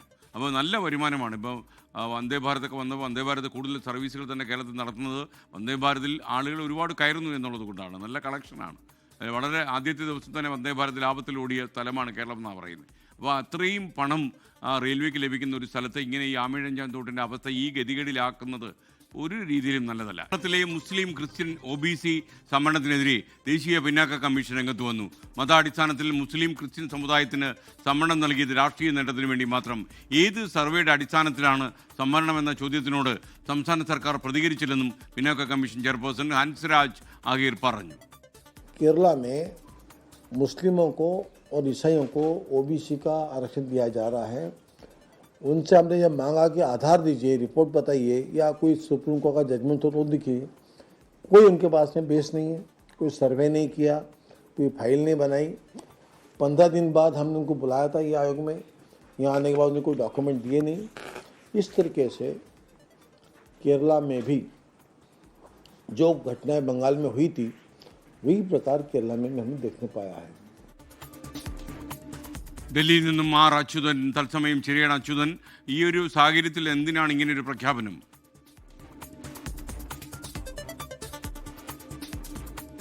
തെരഞ്ഞെടുപ്പെടുത്ത സാഹചര്യത്തിൽ സർക്കാരിനെ കൂടി പ്രതിസന്ധിയിലാക്കുന്ന ഒരു നീക്കമായിരിക്കും അങ്ങനെയെങ്കിൽ എന്ന് വേണം ഇതിനെ കാണാൻ. കാരണം കേരളത്തിലെ മുസ്ലിം ക്രിസ്ത്യൻ OBC സംവരണത്തിനെതിരെയാണ് ഇപ്പോൾ ദേശീയ പിന്നോക്ക കമ്മീഷൻ രംഗത്തെത്തിയിരിക്കുന്നത്. പ്രധാനമായും ചൂണ്ടിക്കാണിക്കുന്നത് മത അടിസ്ഥാനത്തിൽ മുസ്ലിം ക്രിസ്ത്യൻ സമുദായത്തിന് സംവരണം നൽകിയത് അത് രാഷ്ട്രീയ നേട്ടത്തിന് എന്നാണ് ആ ഒരു നിരീക്ഷണം നടത്തിയിരിക്കുന്നത്. ഏത് സർവേയുടെ അടിസ്ഥാനത്തിലാണ് ഈ സംവരണം ഏർപ്പെടുത്തിയത്, അത്തരത്തിൽ എന്തെങ്കിലും ഒരു സർവേ നടത്തിയോ എന്ന ചോദ്യത്തോട് സംസ്ഥാന സർക്കാർ പ്രതികരണം നൽകിയിട്ടില്ല എന്നതാണ് ഈ പിന്നോക്ക കമ്മീഷൻ ചെയർപേഴ്സൺ ഇതുമായി ബന്ധപ്പെട്ട് പ്രതികരിച്ചിരിക്കുന്നത്. മതത്തിന്റെ പേരിൽ മുഴുവനായി OBC സംവരണം നൽകാൻ കഴിയില്ല. അതേ മതത്തിലെ പിന്നോക്കക്കാരെ കണ്ടെത്തി അവർക്ക് വേണം സംവരണം നൽകാൻ, അതായത് ഈ സംവരണം അവർക്ക് വേണം നൽകാൻ എന്ന് പിന്നോക്ക കമ്മീഷൻ പറയുന്നു. ഒപ്പം തന്നെ ഇക്കാര്യത്തിൽ സംസ്ഥാന സർക്കാരിനോട് റിപ്പോർട്ട് തേടിയിട്ടുണ്ട് എന്നുകൂടിയാണ് ചെയർമാൻ ഹൻസ് രാജ് അഹീർ വ്യക്തമാക്കുന്നത്. ഈ തദ്ദേശ തെരഞ്ഞെടുപ്പിൽ OBC സംവരണം നടപ്പാക്കണമെന്നൊരു ആവശ്യം കൂടി മുൻനിർത്തുന്നു. അത് ആ ഒരു നടപടിയിലേക്ക് കൂടി കടക്കുകയാണെങ്കിൽ നേരത്തെ സൂചിപ്പിച്ചതുപോലെ തെരഞ്ഞെടുപ്പ് ഘട്ടത്തിൽ സർക്കാരിന് കൂടുതൽ പ്രതിസന്ധികൾ സൃഷ്ടിക്കുന്ന ഒന്നായി മാറും. എന്തായാലും നിലവിൽ ഈ പിന്നോക്ക കമ്മീഷന്റെ പ്രതികരണം അത് ഈ ക്രിസ്ത്യൻ അതുപോലെ തന്നെ മുസ്ലിം OBC അവർക്ക് OBC സംവരണം ഏർപ്പെടുത്തിയതിന് എതിരായാണ് ഇപ്പോൾ ചെയർപേഴ്സൺ രംഗത്തെത്തിയിരിക്കുന്നത്. SK ആർ അച്യുതനാണ് വിവരങ്ങൾ നൽകിയത്. ഭൂട്ടാൻ കാർ കടത്തിലെ ED അന്വേഷണത്തിൽ ദുൽഖർ സൽമാന് ആശ്വാസം. ദുൽഖറിനെതിരെ PMLA വകുപ്പ് ചുമത്തിയേക്കില്ല. ഇതുവരെയുള്ള അന്വേഷണത്തിൽ കണ്ടെത്തിയത് ഫെമയുടെ ലംഘനം മാത്രമാണ്. 24 പ്രൈം ടൈം ബ്രേക്കിംഗ് വാർത്തയുമായി റാഫി കരീം കൊച്ചിയിൽ നിന്ന് ചേരുന്നു. റാഫി, ആശ്വാസകരമായ വാർത്തയാണ്. ഈ കള്ളപ്പണ ഇടപാടിലൊക്കെ ബന്ധമുണ്ടെന്ന് പറഞ്ഞാൽ പിന്നെ അത് നൂലാമലയായേനെ. ഫെമയായാലും ഇത്തിരി കടുത്ത നിയമമാണ്, എന്നാൽ പോലും പറയൂ. തീർച്ചയായും ഫെമ വകുപ്പ് മാത്രമാണ് നിലവിൽ ഇതുവരെയുള്ള അന്വേഷണത്തിൽ എൻഫോഴ്സ്മെന്റ് ഡയറക്ടറേറ്റിന് കണ്ടെത്താൻ കഴിഞ്ഞിരിക്കുന്നത്. അതായത് ദുൽഖർ സൽമാനെതിരെ കള്ളപ്പണം വെളുപ്പിക്കൽ അടക്കമുള്ള വകുപ്പുകൾ ചുമത്തില്ല എന്നുള്ളതാണ്. നിലവിൽ കേസിൽ ECIR രജിസ്റ്റർ ചെയ്തു കഴിഞ്ഞു. കള്ളപ്പണം വെളുപ്പിക്കൽ അടക്കമുള്ള കാര്യങ്ങളിൽ കോയമ്പത്തൂർ ഗ്യാങ്ങിനെ കേന്ദ്രീകരിച്ച് മാത്രമാണ് അന്വേഷണം നടക്കുന്നത് എന്നുള്ളതാണ് പുറത്തുവരുന്ന വിവരം. ഫെമ വകുപ്പുകൾ മാത്രമാണ് ദുൽഖറിനെതിരെ കണ്ടെത്താൻ കഴിഞ്ഞിരിക്കുന്നത്. ഈ ഫെമ വകുപ്പുകൾ മാത്രമായി ദുൽഖറിനെതിരായ കേസ് ചുരുങ്ങുമ്പോൾ കേവലം ഈ വകുപ്പിൽ ചുമത്തിയിരിക്കുന്ന കുറ്റകൃത്യത്തിനനുസരിച്ചുള്ള ഒരു ഫൈൻ അടച്ച് ദുൽഖറിന് ഈ കേസുകളിൽ നിന്നും അതിന്റെ നൂലാമാലകളിൽ നിന്നുമെല്ലാം പുറത്തു വരാൻ കഴിയും. നേരത്തെ പുറത്തു വന്നിരുന്ന വിവരങ്ങൾ ഈ കള്ളപ്പണം വെളുപ്പിക്കൽ അടക്കമുള്ള കാര്യങ്ങൾ, ഹവാല നെറ്റ്വർക്കുമായി ബന്ധപ്പെട്ട കാര്യങ്ങൾ പോലും ഈ നുംകൂർ കാർക്കടത്തുമായി ബന്ധപ്പെട്ട് ഉണ്ടായിട്ടുണ്ട് എന്നുള്ളതാണ് പുറത്തു വന്നിരുന്ന വിവരങ്ങൾ. ഇത്തരം വിവരങ്ങളാണ് ഈ ദുൽഖറിനെതിരെയുള്ള PMLA വകുപ്പുകൾ വന്നേക്കും എന്ന തരത്തിലുള്ള വിവരങ്ങൾ പുറത്തു വരാനുള്ള ഒരു കാരണം. എന്നാൽ ദുൽഖറിനെതിരെ PMLA വകുപ്പുകൾ ഉണ്ടാകില്ല എന്നുള്ളതാണ് നിലവിൽ മനസ്സിലാക്കാൻ കഴിയുന്നത്. ഒപ്പം തന്നെ ദുൽഖറിനെ ഒരു പക്ഷേ ചോദ്യം ചെയ്യാൻ വേണ്ടി വിളിപ്പിച്ചേക്കില്ല എന്നുകൂടി ഇപ്പോൾ വ്യക്തമാകുന്നുണ്ട്.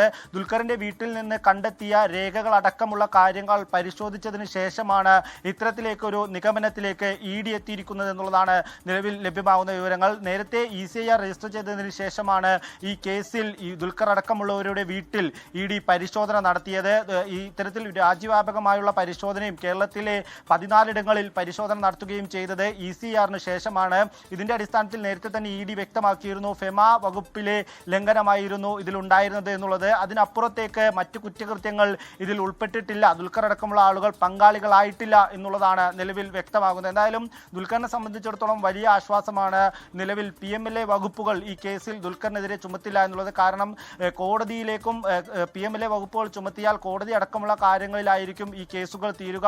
കോടതി അടക്കമുള്ള കാര്യങ്ങളിലേക്കും അറസ്റ്റ് അടക്കമുള്ള കാര്യങ്ങളിലേക്കും ഇത്തരം കേസുകൾ പോകാനുള്ള ഒരു സാധ്യതയുമുണ്ട്. ഒപ്പം തന്നെ മറ്റ് ഏജൻസികളുടെ കൂടി അന്വേഷണ വലയത്തിലേക്ക് ഇത്തരം കാര്യങ്ങളും ഈ കേസിൽ ഉൾപ്പെടുന്ന ആളുകളും എത്തിപ്പെടുന്ന ഒരു സാഹചര്യമുണ്ട്. എന്നാൽ ഇത്തരം കാര്യങ്ങളിലേക്ക് പോകുന്നില്ല എന്നുള്ളതാണ്. ഫെമ ലംഘനം ഈ കേസിൽ കണ്ടെത്തിയിട്ടുണ്ട്. ഫെമ ലംഘനത്തിന് ഫൈൻ അടക്കമുള്ള കാര്യങ്ങളായിരിക്കും ഒരു പക്ഷേ ഈ അന്വേഷണം പൂർത്തിയാകുന്ന മുറയ്ക്ക് ദുൽഖർ അടക്കമുള്ളവർക്കെതിരെ ചുമത്തപ്പെടുക. റാഫി കരീമാണ് വിവരങ്ങൾ നൽകിയത്. ഇപ്പോൾ ഒരു മനു വളപ്പിൽ ചോദിക്കുന്നു, ഈ PMLAയും ഫെമയും ഒക്കെ എന്താണ് എന്ന് ചോദിക്കുന്നു. പ്രിവെൻഷൻ ഓഫ് മണി ലോണ്ടറിങ് ആക്റ്റാണ് PMLA.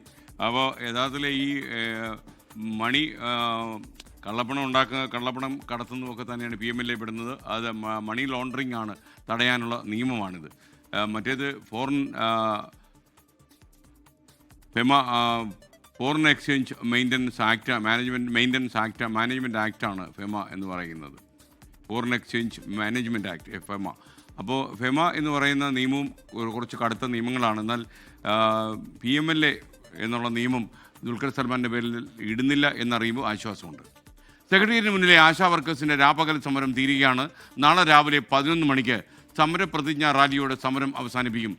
ജില്ലാ തലത്തിലും താഴെത്തട്ടിലും സമരം വ്യാപിപ്പിക്കാനാണ് അവരുടെ തീരുമാനം. ഈ 1000 രൂപ ഓണറേറിയം വർദ്ധിപ്പിച്ചത് തങ്ങളുടെ സമരത്തിൻ്റെ വിജയമായിട്ടാണ് ആശാ വർക്കേഴ്സ് കാണുന്നത്. എന്നാൽ ഓണറേറിയം കൂട്ടിയത് സമരത്തെ തുടർന്നല്ല എന്നാണ് ധനമന്ത്രി KN ബാലഗോപാൽ പ്രതികരിച്ചത്. ഫെബ്രുവരി 10-നാണ് ഓണറേറിയം വർദ്ധിപ്പിക്കുക, വിരമിക്കലാനുകൂല്യം നൽകുക, പെൻഷൻ നൽകുക തുടങ്ങിയ ആവശ്യങ്ങൾ ഉന്നയിച്ച് ആശാ ഹെൽത്ത് വർക്കേഴ്സ് അസോസിയേഷൻ സെക്രട്ടേറിയറ്റിനു മുന്നിൽ സമരം തുടങ്ങിയത്.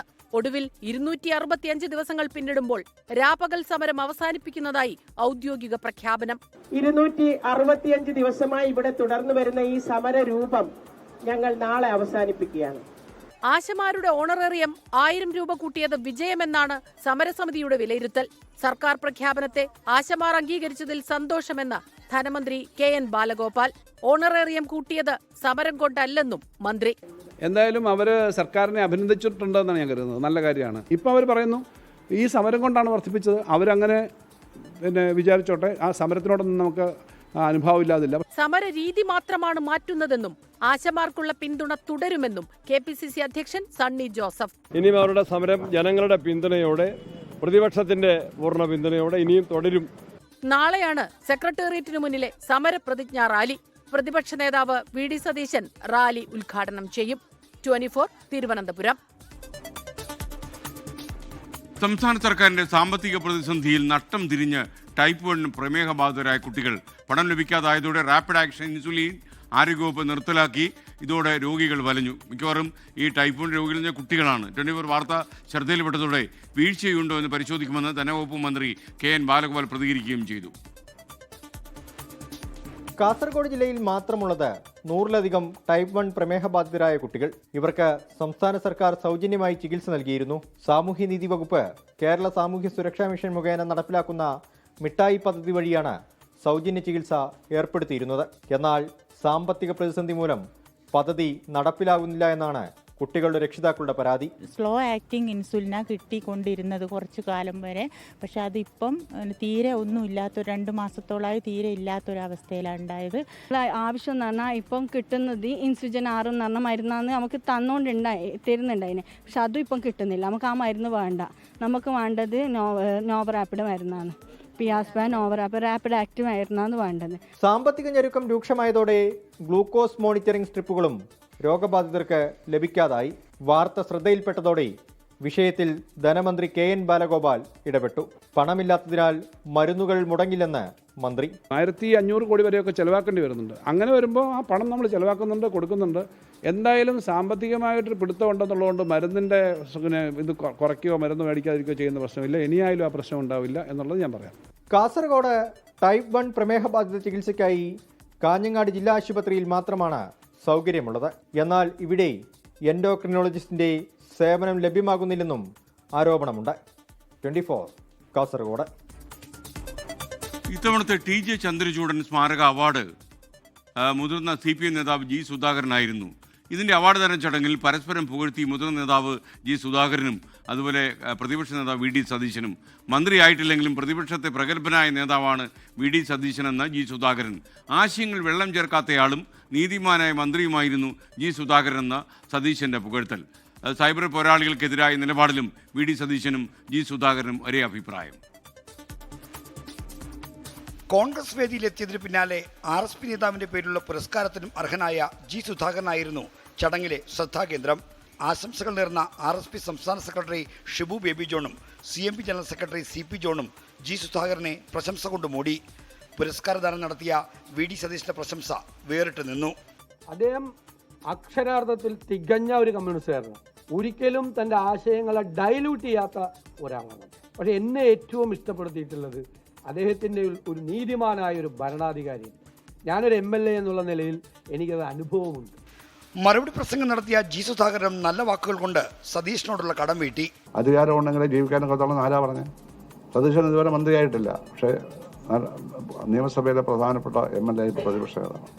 സൈബർ ആക്രമണത്തിന് ഇരയാകുന്നവർ എന്ന നിലയിൽ ജി സുധാകരനും VD സതീശനും പങ്കുവച്ച അഭിപ്രായങ്ങളും ശ്രദ്ധേയമായി.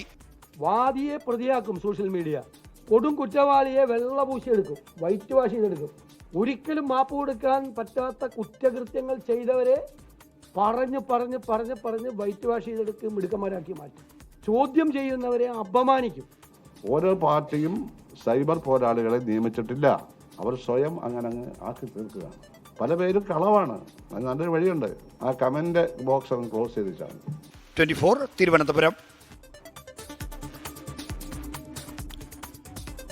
അടിമാലി മണ്ണിടിച്ചിൽ ദുരന്തബാധിതർ നടത്തിവന്ന സമരം അവസാനിപ്പിച്ചു. ഇടുക്കി ജില്ലാ കളക്ടർ നേരിട്ടെത്തി നടത്തിയ ചർച്ചയിലാണ് തീരുമാനം. കുമ്മൻപാറയിലെ മണ്ണിടിച്ചിലിൽ ഒരുപാട് ദുരിതങ്ങൾ ഉണ്ടായി നമുക്കറിയാം. ദുരിതബാധിതരായ 30 കുടുംബങ്ങൾക്ക് ഭൂമിയും പുനരധിവാസന സൗകര്യവും ഒരുക്കും. വാടക വീടുകൾ തയ്യാറാക്കുന്നവരെ അടിമാലിയിലെ MB കോളേജിൽ അവർക്ക് താമസിക്കാം. ലാൽകൃഷ്ണൻ തൊടുപുഴയിൽ നിന്ന് വിവരങ്ങൾ നൽകും. പറയൂ ലാൽകൃഷ്ണൻ.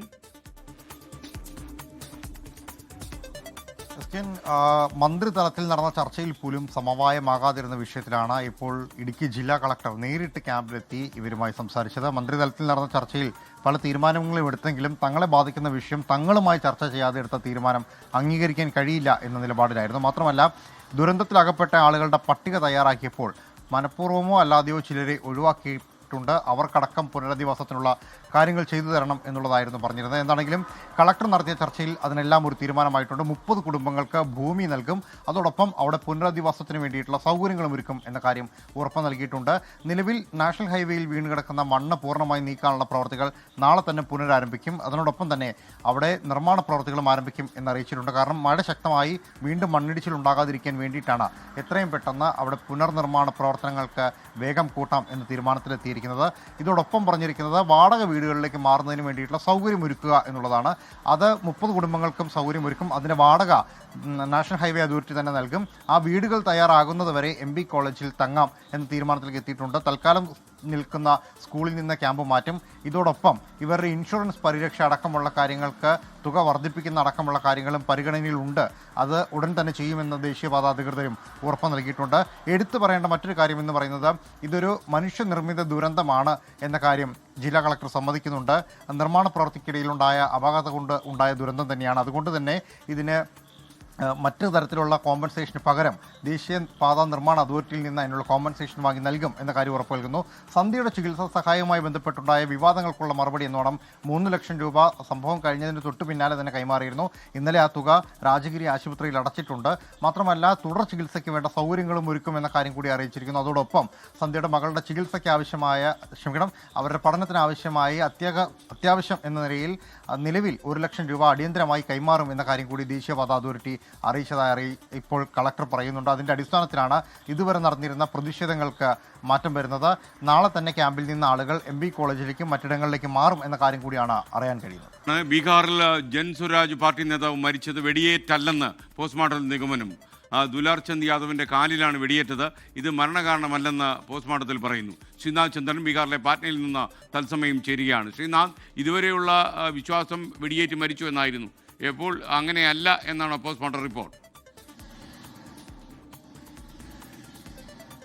തീർച്ചയായും SKN ഇപ്പോൾ മൊഹാമ മണ്ഡലത്തിലാണ് കഴിഞ്ഞ ദിവസം ഈ ദാരുണമായ സംഭവം നടക്കുന്നത്. അവിടെ ജൻസുരാജ് പാർട്ടിയുടെ ഒരു മുതിർന്ന നേതാവാണ്, അദ്ദേഹം ഒരു പ്രധാനപ്പെട്ട നേതാവാണ് ദുലാർചന്ദ് യാദവ്. അദ്ദേഹത്തെയാണ് ഈ തെരഞ്ഞെടുപ്പ് പ്രചാരണത്തിനിടെ ജൻസുരാജ് പാർട്ടിയുടെ സ്ഥാനാർത്ഥിയുടെ പ്രചാരണത്തിനിടെ ആക്രമിക്കപ്പെടുന്നത്. അദ്ദേഹത്തിന് വെടിയേറ്റു, വെടികൊണ്ട് അദ്ദേഹം മരിച്ചു എന്നതായിരുന്നു ആദ്യം വന്ന വിവരങ്ങൾ. അദ്ദേഹത്തിന് വെടിയേറ്റു എന്നത് നേരാണ്, പക്ഷേ ആ വെടിയേറ്റത് അല്ല മരണകാരണം എന്നതാണ് പോസ്റ്റ്മോർട്ടം നടത്തിയ ഡോക്ടർമാർ ഇപ്പോൾ പ്രാഥമികമായി കണ്ടെത്തിയിരിക്കുന്നത്. അദ്ദേഹത്തിന്റെ കാലിലാണ് വെടിയേറ്റത്. വെടിയുണ്ട തുളച്ച് അപ്പുറത്തേക്ക് പോവുകയും ചെയ്തിട്ടുണ്ട്. അതിനപ്പുറത്തേക്ക് അതൊരു മരണകാരണമായി മാറിയില്ല എന്ന് പറയുമ്പോൾ അദ്ദേഹത്തെ മർദ്ദിച്ചു എന്നതടക്കമുള്ള വാദങ്ങൾ അദ്ദേഹത്തിന്റെ ബന്ധുക്കളൊക്കെ തന്നെ ഈ സംഭവത്തിന് സാക്ഷികളായ ആളുകൾ പറയുന്നുണ്ടായിരുന്നു. രണ്ടു പാർട്ടികളുടെ പ്രചാരണ വ്യൂഹം ഒരുമിച്ച് ഒരിടത്ത് എത്തിയപ്പോഴാണ് ഈ സംഘർഷം ഉണ്ടാവുന്നത്. ജൻസുരാജ് പാർട്ടിയുടെ പ്രചാരണ വാഹനവും ഉണ്ടായിരുന്നു. ഒപ്പം തന്നെ JDU സ്ഥാനാർത്ഥിയുടെ ആനന്ദ് സിംഗ് എന്ന സ്ഥാനാർത്ഥിയുടെ പ്രചാരണ വാഹനവും എത്തിയിരുന്നു. അവിടെ വെച്ചാണ് ഇങ്ങനെ ഒരു സംഘർഷം ഉണ്ടായത്. ആനന്ദ് സിംഗിന് നേരെ ഇപ്പോൾ ഏതായാലും പോലീസ് ഇപ്പോൾ കേസ് രജിസ്റ്റർ ചെയ്തിട്ടുണ്ട്. ഏതെങ്കിലും തരത്തിലുള്ള അറസ്റ്റ് ഈ ഘട്ടത്തിൽ ഇതുവരെ രേഖപ്പെടുത്തിയിട്ടില്ല. SKN. Okay, thank U. മറ്റൊരു വാർത്തയിലേക്ക് നമ്മൾ പോവുകയാണ്. 1 കോടി സർക്കാർ ജോലി ഉൾപ്പെടെ വാഗ്ദാനങ്ങളുമായി ബീഹാറിൽ NDAയുടെ പ്രകടന പത്രിക. സ്ത്രീകൾക്കും പിന്നാക്ക വിഭാഗങ്ങൾക്കും പ്രത്യേകം സാമ്പത്തിക സഹായം പത്രികയിൽ പറയുന്നു. NDA സഖ്യകക്ഷി നേതാക്കൾ ചേർന്നാണ് പാറ്റ്നയിൽ പ്രകടന പത്രിക ഇന്ന് പുറത്തിറക്കിയത്. ഓരോ കുടുംബത്തിലും ഒരു സർക്കാർ ജോലി എന്ന മഹാസഖ്യത്തിന്റെ വാഗ്ദാനത്തിന് NDAയുടെ മറുപടി. 1 കോടി സർക്കാർ ജോലികളാണ് NDAയുടെ തെരഞ്ഞെടുപ്പ് വാഗ്ദാനം. വർഷം 1 ലക്ഷം രൂപയെങ്കിലും സമ്പാദിക്കാൻ 1 കോടി സ്ത്രീകളെ പ്രാപ്തരാക്കുന്ന ലാഖ്പതി ദീദി പദ്ധതിയാണ് അടുത്ത വാഗ്ദാനം. സ്വയം തൊഴിൽ കണ്ടെത്താൻ 2 ലക്ഷം രൂപ വരെ സ്ത്രീകൾക്ക് സഹായം നൽകും. പിന്നോക്ക വിഭാഗങ്ങളിലുള്ളവർക്ക് സ്വയം തൊഴിൽ കണ്ടെത്താൻ 10 ലക്ഷം രൂപ വീതം നൽകും. പിന്നാക്ക വിഭാഗങ്ങളുടെ ഉന്നമനത്തിനായി നിർദ്ദേശങ്ങൾ സമർപ്പിക്കാൻ സുപ്രീം കോടതിയിൽ നിന്ന് വിരമിച്ച ജഡ്ജിയുടെ നേതൃത്വത്തിലുള്ള ഉന്നതതല സമിതിയെ നിയോഗിക്കും. 25 വാഗ്ദാനങ്ങളാണ് പ്രകടന പത്രികയിൽ ഉള്ളത്. പട്നയിലെ സ്വകാര്യ ഹോട്ടലിൽ വെച്ച് നടന്ന ചടങ്ങിൽ പത്രിക പുറത്തിറക്കിയതിന് പിന്നാലെ വാർത്താ സമ്മേളനത്തിന് കാത്തു നിൽക്കാതെ നേതാക്കൾ മടങ്ങി. പ്രധാനമന്ത്രിയെ അപമാനിച്ചു എന്നാരോപിച്ച് രാഹുൽ ഗാന്ധിക്കെതിരെ BJP തെരഞ്ഞെടുപ്പ് കമ്മീഷനെ സമീപിച്ചിട്ടുണ്ട്. പ്രചാരണത്തിൽ നിന്ന് വിലക്കണമെന്നതാണ് ആവശ്യം. അതേസമയം മൊഖാമ മണ്ഡലത്തിൽ ജൻ സുരാജ് പാർട്ടി നേതാവ് ദുലാർ ചന്ദ് യാദവ് തെരഞ്ഞെടുപ്പ് പ്രചാരണത്തിനിടെ വെടിയേറ്റ് കൊല്ലപ്പെട്ട സംഭവത്തിൽ JDU സ്ഥാനാർത്ഥി ആനന്ദ് സിംഗിനെതിരെ പോലീസ് കേസെടുത്തു. സാക്ഷിമൊഴികളുടെ അടിസ്ഥാനത്തിലാണ് കേസ്. ബീഹാറിൽ നിന്നും വരുൺ വടശ്ശേരിക്കൊപ്പം ശ്രീനാഥ് ചന്ദ്രൻ, 24. പാലക്കാട് കണ്ണാടി പഞ്ചായത്തിൽ കൃഷി വകുപ്പിന്റെ ഡേറ്റാ ബാങ്കിൽ ഉൾപ്പെട്ടതോടെ പ്രതിസന്ധിയിലായി 100 കണക്കിന് കുടുംബങ്ങൾ. ലൈഫ് പദ്ധതിയിൽ അനുവദിച്ച വീടുകളുടെ പണി പൂർത്തിയാക്കാൻ കഴിയുന്നില്ല. പ്രതിഷേധം ശക്തമായതോടെ കൃഷി ഓഫീസറോട് റിപ്പോർട്ട് തേടിയിരിക്കുകയാണ് പാലക്കാട് ജില്ലാ കളക്ടർ. Prime time breaking. ഇപ്പം ഞാൻ 1.5 ലക്ഷം ഉറുപ്പ്യോളം പലിശയ്ക്ക് വാങ്ങി. ബൂത്തിൽ 10 ഉറുപ്പ്യ പലിശയാണ്. പൈസ തരാൻ പറഞ്ഞിട്ട് എനിക്ക് 23 ദിവസമായി ഞാൻ ഫോട്ടോ കൊടുത്തിട്ട് പൈസ കിട്ടിയിട്ടില്ല, കയറിയിട്ടില്ല. പകുതിയായിട്ടും ഇപ്പോൾ പകുതിയിൽ നിന്ന് മുഴുവൻ വഴിയില്ലല്ലോ. അവരെന്നെ തരുന്ന അവരെന്നെ കൊണ്ട് പാഴും കുഴി കൊണ്ട് തള്ളുന്നു. എന്ത് ചെയ്യാൻ പറ്റും ഞങ്ങൾക്ക്? വൈകുന്നേരം വരെ അധ്വാനിച്ചാലും കഴിയൊരു കഞ്ഞി വെച്ച് കുടിക്കാൻ പറ്റുള്ളൂ. ഞങ്ങളെ ഭീഷണിപ്പെടുത്തിയിട്ട് എന്ത് കിട്ടും? നമ്മുടെ ലക്ഷ്യം ഒരു സാങ്കേതികമായിട്ടുള്ള കുറച്ച് പ്രശ്നങ്ങളായിരുന്നു ഉണ്ടായിരുന്നത്. 2008 നമ്മൾ ഇറക്കിയ ഡേറ്റാ ബാങ്കുമായിട്ട് ബന്ധപ്പെട്ട് അതിൽ എനിക്ക് തോന്നുന്നു കുറച്ച് മിസ്സിംഗ് ആയിട്ടുള്ള സർവേ നമ്പറുകൾ ഉണ്ടായിരുന്നു. കുറച്ച് കൺസേൺസ് ഉള്ള കേസുകളുണ്ട്. കാരണം ചിലപ്പം പുതിയ വീടുകളൊക്കെ വന്നിട്ടുണ്ടാവും ഈ ഒരു സമയത്തൊക്കെ. അപ്പോൾ അതെന്ത് ചെയ്യണം എന്നുള്ളൊരു വ്യക്തത കുറവുള്ളത് കാരണമാണ് ഇപ്പോൾ ഒരു തർക്കം ഉണ്ടായെന്നുള്ളതാണ് മനസ്സിലാവുന്നത്. അപ്പം അത് സെപ്പറേറ്റ് ആയിട്ട് റിപ്പോർട്ടായിട്ട് തരാൻ വേണ്ടി പറഞ്ഞിട്ടുണ്ട്. അവർ റിപ്പോർട്ട് തരുന്ന മുറയ്ക്ക് അപ്പോൾ തന്നെ നമ്മളത് ഗവൺമെൻറ്റിൽ കൊടുത്ത് അതിനകത്തൊരു നമുക്ക് എന്താണ് ചെയ്യാൻ പറ്റുന്നതെന്നുള്ളൊരു ഫർദർ അഭിപ്രായം ചോദിക്കുന്നുണ്ടോ. ഐഷത്തുൽ ഷംന പാലക്കാട് നിന്ന് വിവരങ്ങളുമായി ചേരുന്നു. ഷംന, വിശദാംശങ്ങൾ.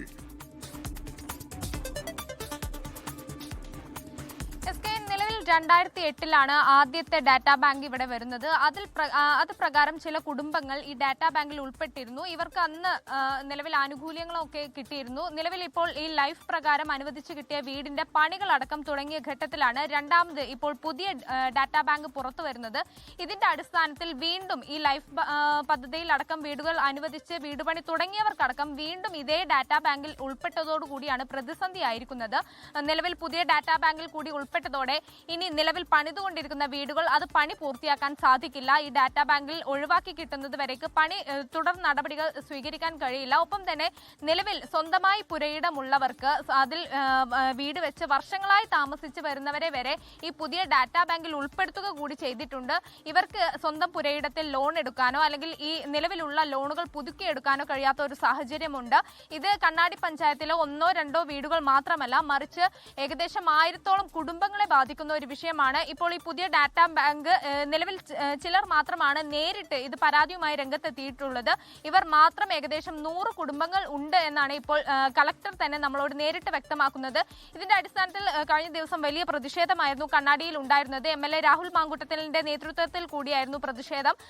അതിനുശേഷം ഇന്ന് കളക്ടറുടെ നേതൃത്വത്തിൽ MLA അടക്കം പങ്കെടുത്തുകൊണ്ടുള്ള ഒരു യോഗം ചേർന്നു. ഈ യോഗത്തിലാണ് കളക്ടർ ഇടപെടുന്നതും കൃഷി ഓഫീസറോട് റിപ്പോർട്ട് തേടിയതും. എന്തായാലും ഈ ഈ പുതിയ റിപ്പോർട്ട് ലഭിക്കുന്ന അടിസ്ഥാനത്തിൽ തന്നെ ഇവരുടെ ഈ നിലവിൽ ലൈഫ് പദ്ധതിയിൽ ഉൾപ്പെട്ടിട്ടുള്ള എന്നാൽ പുതിയ ഡാറ്റാ ബാങ്കിലുമുള്ള അവരുടെ ഷമിനിയാണ് വിവരങ്ങളുമായി ചേർന്നത്. ഇനി ന്യൂസ് എക്സ്പ്രസ് ഈ മണിക്കൂർ വരുന്ന ഏറ്റവും പ്രധാനപ്പെട്ട വാർത്തകൾ അവതരിപ്പിക്കുന്ന പരിപാടി ന്യൂസ് എക്സ്പ്രസ്.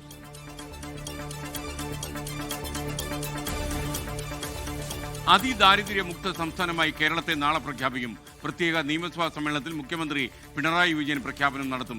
സർക്കാർ കണക്കുകൾ ചോദ്യം ചെയ്ത് പ്രതിപക്ഷ നേതാവ് വി ഡി സതീശൻ. കൊട്ടാരം പണിയാണ്, ഇരുട്ടുകൊണ്ട് ഓട്ടയടിക്കുന്ന ചെപ്പടി വിദ്യയാണ് സർക്കാർ ഇതിലൂടെ കാണിക്കുന്നത്. 4.5 കൊല്ലം മുമ്പ് നൽകിയ വാഗ്ദാനം ഇപ്പോൾ പ്രഖ്യാപിക്കുന്നത് എന്തിനെന്ന് BJP സംസ്ഥാന അധ്യക്ഷൻ രാജീവ് ചന്ദ്രശേഖർ ചോദിക്കുന്നു. 4.5 കൊല്ലം ഒന്നും ചെയ്യാണ്ട് ഇലക്ഷന്റെ 4 മാസം മുമ്പ് പ്രഖ്യാപിക്കുന്ന ഒരു ജനാധിപത്യ സംവിധാനമാണോ ഇത്? ജനങ്ങളെ വഞ്ചിക്കല്ലേ? വിമർശനങ്ങൾക്ക് പിന്നിൽ രാഷ്ട്രീയമെന്ന് മന്ത്രി MB രാജേഷ്. മറ്റൊരു നേട്ടം കൈവരിക്കുകയാണ്. ഇതുപോലുള്ള കാര്യങ്ങളെ ഇത്രമാത്രം ലാഘവത്തോടെ കൈകാര്യം ചെയ്യാൻ പാടില്ല. വസ്തുതകൾ മനസ്സിലാക്കി വേണം ഇത്തരം കാര്യങ്ങൾ കൈകാര്യം ചെയ്യാൻ. നാളെ വൈകുന്നേരം തിരുവനന്തപുരം സെൻട്രൽ സ്റ്റേഡിയത്തിൽ നടക്കുന്ന പരിപാടിയിൽ മമ്മൂട്ടിയും മോഹൻലാലും കമൽഹാസനും പങ്കെടുക്കും. 24 ബിഗ് ബ്രേക്കിംഗ്. ശബരിമല സ്വർണ്ണക്കൊള്ളയിൽ ദേവസ്വം ബോർഡ് ആസ്ഥാനത്ത് നിന്ന് രേഖകൾ പിടിച്ചെടുത്ത SIT ചീഫ് എഞ്ചിനീയറുടെ ഓഫീസിൽ നിന്ന് കണ്ടെടുത്തത് 1999 ശബരിമലയിൽ സ്വർണം പൊതിഞ്ഞതിന്റെ രേഖകൾ. പിടിച്ചെടുക്കൽ നടപടി രേഖകൾ കൈമാറാൻ ദേവസ്വം ബോർഡ് തയ്യാറാകാഞ്ഞതോടെ കേസിലെ 3-ാം പ്രതിയായ തിരുവിതാംകൂർ ദേവസ്വം ബോർഡ് മുൻ എക്സിക്യൂട്ടീവ് ഓഫീസർ സുധീഷ് കുമാറിനെ ഇപ്പോഴും ചോദ്യം ചെയ്യുകയാണ്. 2-ാം പ്രതി മുരാരി ബാബുവിനെ 14 ദിവസത്തേക്ക് റിമാൻഡ് ചെയ്തു. ും ഈ സ്വർണ്ണക്കൊള്ള അവസാനിപ്പിക്കാൻ വേണ്ടിയുള്ള ബോധപൂർവമായിട്ടുള്ള ശ്രമം നടക്കുന്നുവെന്ന് തീർച്ചയാണ്. യഥാർത്ഥ കുറ്റവാളികൾ ഇപ്പോഴും തിരശ്ശീലയ്ക്ക് പുറകിലാണ്. അവരെ രക്ഷിക്കാനുള്ള CPM നേതാക്കന്മാരായിട്ടുള്ള അവരെ രക്ഷിക്കാനുള്ള ബോധപൂർവമായിട്ടുള്ള പരിശ്രമം ഇവിടുത്തെ സർക്കാർ നടത്തിക്കൊണ്ടിരിക്കുന്നുണ്ട്. അതിന്റെ ഭാഗമായിട്ട് തന്നെയാണ് ഈ അന്വേഷണം അട്ടിമറിക്കപ്പെട്ടിട്ടുള്ളത്. അന്വേഷണം അട്ടിമറിക്കപ്പെട്ടെന്ന് KPCC general secretary Sandeep Warrier. PM Shri പദ്ധതിയിൽ നിന്ന് കേരളം പിന്മാറരുതെന്ന കേന്ദ്ര സർക്കാർ. കരാറിൽ ഉറച്ചു നിൽക്കണമെന്ന് കേന്ദ്ര വിദ്യാഭ്യാസ വകുപ്പ് മന്ത്രി Dharmendra Pradhan. PM Shri is aspirational scheme for the youngsters of our country. New age education will be given through that. I honestly expect Kerala government will continue what they have promised few days back. They will continue to do that. പദ്ധതി മരവിപ്പിക്കാനുള്ള തീരുമാനത്തിന് പിന്നാലെ SSK fund കേന്ദ്രം തടഞ്ഞുവെച്ചെന്ന സൂചന. വിദ്യാഭ്യാസ additional സെക്രട്ടറിയുമായി ചർച്ച നടത്തി മന്ത്രി V Sivankutty. പുതിയ പ്രപ്പോസൽ സമർപ്പിക്കാൻ കേരളത്തിന് കേന്ദ്ര സർക്കാരിന്റെ നിർദ്ദേശം. അല്ല, അതിനെ സംബന്ധിച്ചിടത്തോളം ഒരു വിവരവും എനിക്കില്ല. നമ്മൾ അതിനെ സംബന്ധിച്ചിടത്തോളം ഒരു സമിതി രൂപീകരിച്ചിട്ടുണ്ട്. ആ സമിതി അതിൽ ക്യാബിനറ്റ് തീരുമാനപ്രകാരമുള്ള കാര്യങ്ങൾ പരിശോധിക്കും. അതിനുശേഷം കാര്യങ്ങൾ ക്യാബിനറ്റ് തീരുമാനിക്കും. കരാർ മരവിപ്പിക്കും എന്ന പ്രഖ്യാപനം കാപട്യമെന്ന് കേന്ദ്രമന്ത്രി ജോർജ് കുര്യൻ. എഗ്രിമെന്റ് ഒപ്പുവെച്ച കത്ത് കൊടുത്താൽ മതി. സാധാരണക്കാരന് മനസ്സിലാകുന്നതല്ലേ എഗ്രിമെന്റ് വെക്കുന്നത്. വെറുതെ കത്ത് കൊടുക്കുക, അല്ലെ ചെന്നിട്ട് ഇനി എനിക്ക് പറ്റിയല്ല എന്ന് പറയുന്ന പോലെയല്ലേ. കത്തിന് കടലാസിന്റെ വിലയല്ലേ ഉള്ളൂ. പാർലമെന്റ് പാസ്സാക്കുന്ന നിയമത്തിനെതിരെ നിയമസഭയിൽ പ്രമേയം പാസ്സാക്കുന്ന പോലെയുള്ളൂ. അതിന് കടലാസിന്റെ വിലയേ ഉള്ളൂ. കേരളത്തിൽ പദ്ധതി നടപ്പാക്കണം എന്നാവശ്യപ്പെട്ട് കേന്ദ്രത്തിന് കത്തയച്ച ABVP. 24 big breaking. PM Shri വിവാദം സംസ്ഥാന നേതൃത്വം കൈകാര്യം ചെയ്ത രീതിയിൽ CPM കേന്ദ്ര നേതൃത്വത്തിന് അതൃപ്തി. സമവായം ഉണ്ടാക്കാൻ ശ്രമിക്കാതെ സംസ്ഥാന സെക്രട്ടറി മണ്ഡലത്തിലെ പരിപാടിക്ക് പോയതിന് വിമർശനം. 24 പുറത്തുവിട്ട വാർത്ത നിഷേധിക്കാതെ CPM general secretary MA Baby. ആക്കാനുള്ള ശ്രമം അവിടെ നടക്കുകയാണ്.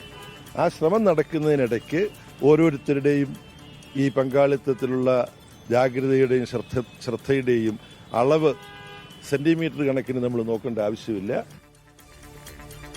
പ്രതികരണത്തിൽ വിഷമമുണ്ടായെന്ന് പറഞ്ഞ മന്ത്രി വി ശിവൻകുട്ടിയെ വീട്ടിലെത്തി കണ്ട് മന്ത്രി GR അനിൽ.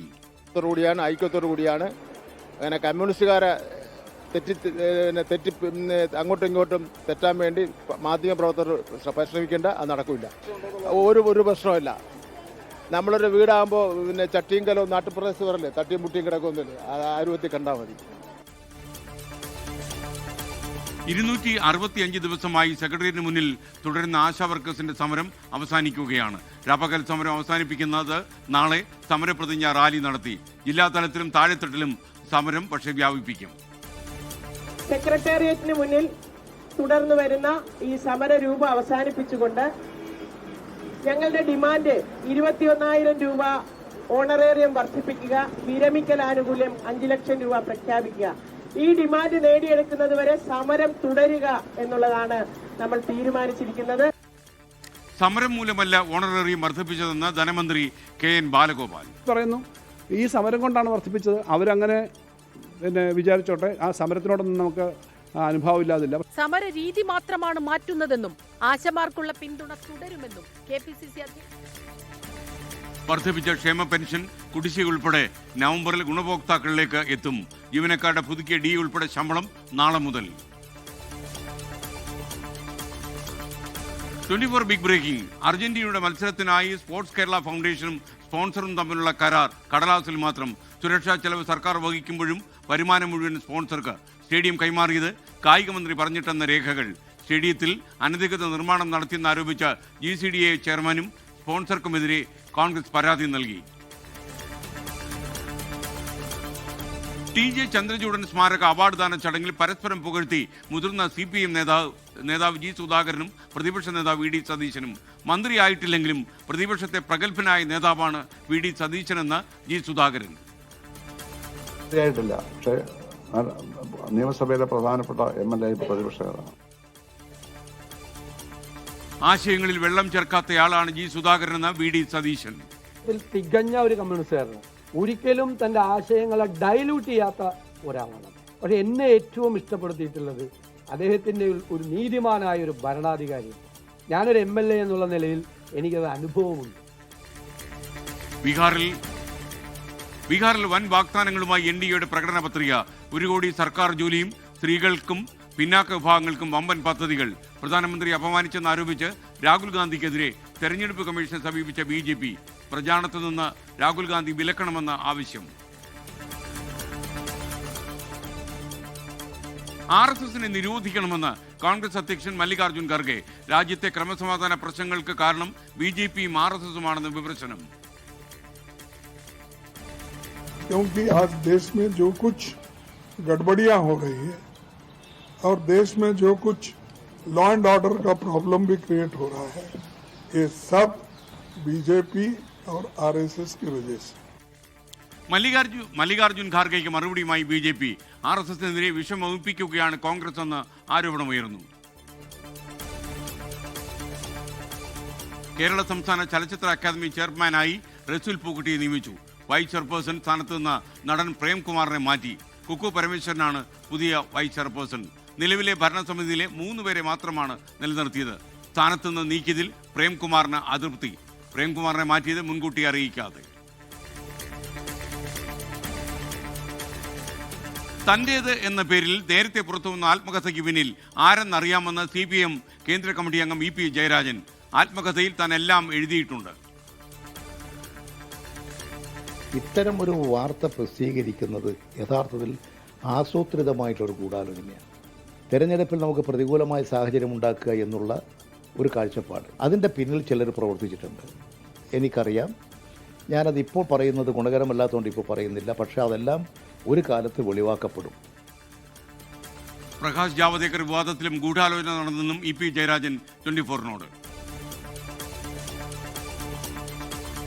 എറണാകുളം പുത്തൻവേലിക്കരയിൽ വയോധികയെ ബലാത്സംഗം ചെയ്ത് കൊലപ്പെടുത്തിയ കേസിൽ പ്രതിയുടെ വധശിക്ഷ റദ്ദാക്കിയ ഹൈക്കോടതി. ഇതര സംസ്ഥാന തൊഴിലാളിയായ പരിമൾ സാഹുവിനെ വെറുതെ വിട്ടു. നാടിനെ നടുക്കിയ കൊലപാതകത്തിൽ പ്രതിക്ക് 2018 വധശിക്ഷ വിധിച്ചത് പറവൂർ അഡീഷണൽ സെഷൻസ് കോടതി.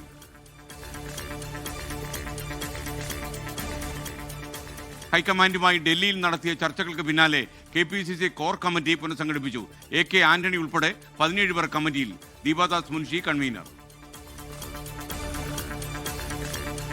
നെല്ല് സംഭരണത്തിൽ അനിശ്ചിതത്വം തുടരുന്നു. സപ്ലൈകോ MDയുമായി നടത്തിയ ചർച്ചയും പരാജയപ്പെട്ടു.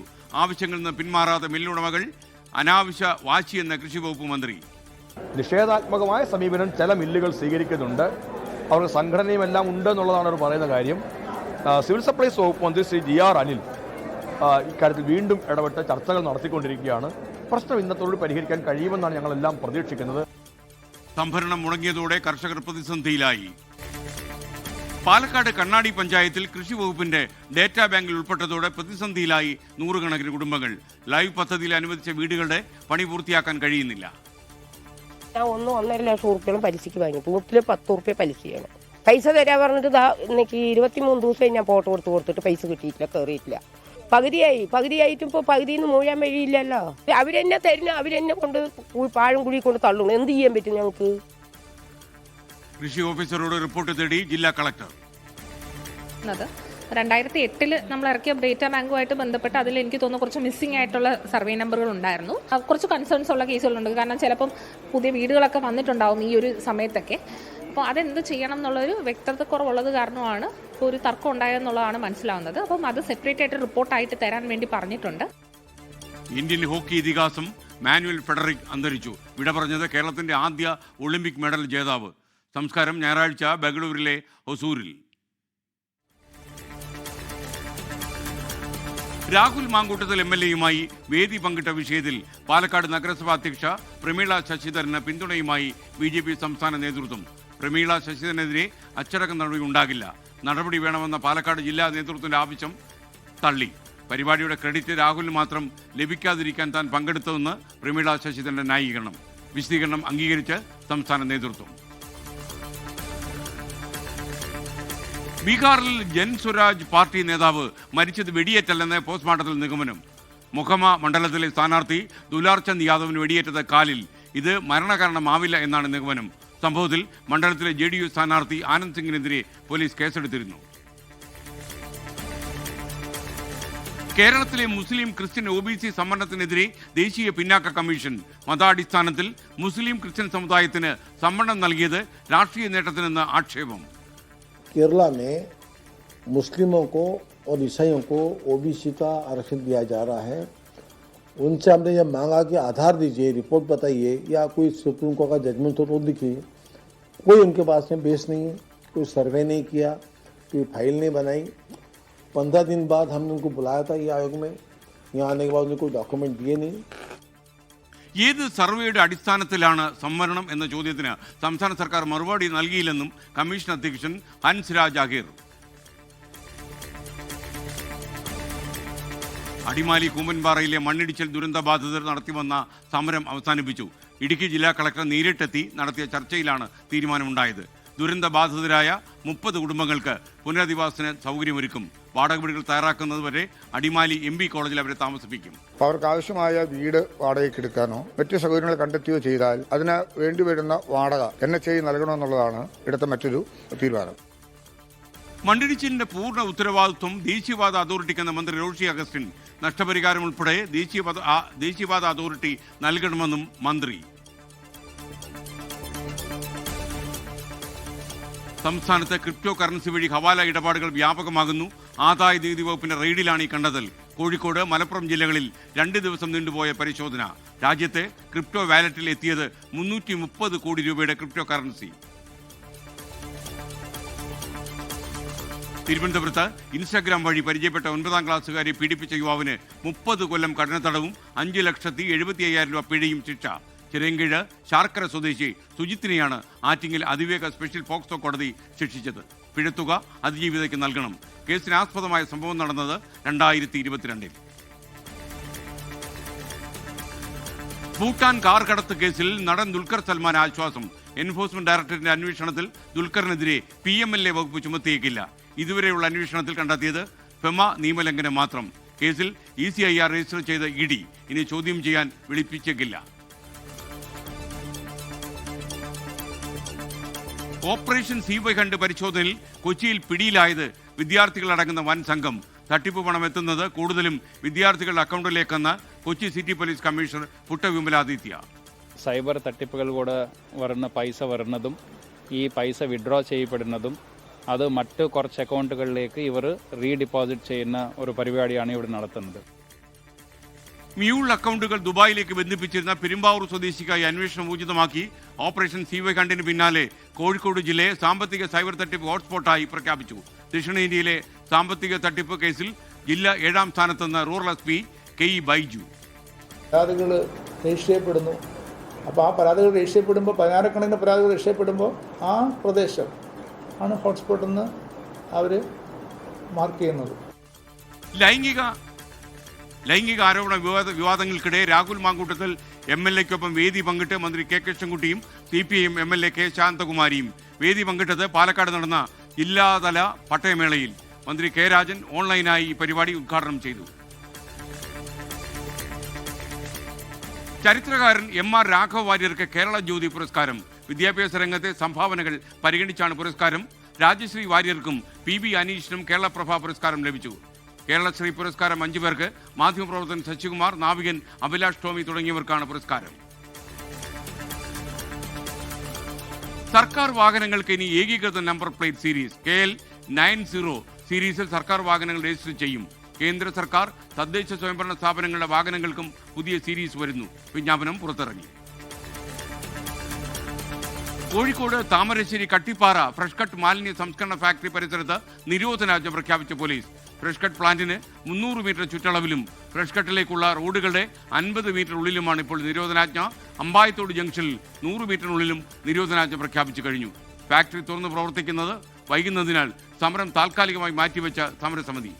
പ്രൈം ടൈം തുടരുകയാണ്. നാളെ കേരളപ്പിറവിയാണ്, November 1. പ്രിയപ്പെട്ട പ്രേക്ഷകർക്കറിയാം, മുഖ്യമന്ത്രി പിണറായി വിജയൻ എല്ലാ ജനങ്ങൾക്കും കേരളപ്പിറവി ആശംസകൾ നേർന്നു. കേരള സംസ്ഥാനം രൂപീകൃതമായിട്ട് 69 കൊല്ലങ്ങൾ പൂർത്തിയാകുന്നു.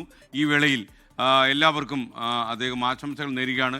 വിസ്തൃതിയിൽ ചെറിയ സംസ്ഥാനങ്ങളുടെ പട്ടികയിലാണെങ്കിലും കേരളം ലോകമാകെ ശ്രദ്ധിക്കുന്നുവെന്നും മുഖ്യമന്ത്രി പറഞ്ഞു. ഒരുപാട് നേട്ടങ്ങൾ സ്വന്തമാക്കാൻ നമുക്ക് കഴിഞ്ഞിട്ടുണ്ട്. അതിലേറ്റവും പ്രധാനപ്പെട്ട നേട്ടമാണ് ഇത്തവണ ലോകമാകെ മലയാളികൾ കേരളപ്പിറവി ആഘോഷിക്കാൻ കാരണമാകുന്നത്. അപ്പോൾ എന്തായാലും എല്ലാ ഭാഷാടിസ്ഥാനത്തിൽ സംസ്ഥാനം രൂപം കൊണ്ടതിന് ഓർമ്മ പുതുക്കുന്ന ഈ വേളയിൽ ചരിത്രത്തിൽ സുവർണ ലിപികളാൽ എഴുതി ചേർക്കേണ്ട ഒരു സുപ്രധാന പ്രഖ്യാപനത്തിലൂടെ കേരളം സാക്ഷ്യം വഹിക്കുന്നു. ലോകത്തിലെ തന്നെ വിരലിലെണ്ണാവുന്ന പ്രദേശങ്ങൾ മാത്രം കൈവരിച്ചതും ഏതൊരു പുരോഗമന സമൂഹവും സ്വപ്നം കാണുന്നതുമായ അതിദാരിദ്ര്യമുക്ത സംസ്ഥാനം എന്ന പദവിയിലേക്ക് നാളെ കേരളം ഉയരുന്നു എന്നാണ് മുഖ്യമന്ത്രി പറയുന്നത്. മറ്റൊരു വാർത്തയിലേക്ക്. രാഹുൽ മാങ്കൂട്ടത്തിൽ MLA-യുമായി വേദി പങ്കിട്ട വിഷയത്തിൽ പാലക്കാട് നഗരസഭാ അധ്യക്ഷ പ്രമീള ശശിധരന് BJP സംസ്ഥാന നേതൃത്വത്തിൻ്റെ പിന്തുണ. പാലക്കാട് ജില്ലാ നേതൃത്വത്തിൻ്റെ ആവശ്യം സംസ്ഥാന നേതൃത്വം തള്ളിക്കളഞ്ഞു. പ്രമീള ശശിധരനെതിരെ അച്ചടക്ക നടപടി ഉണ്ടാകില്ല.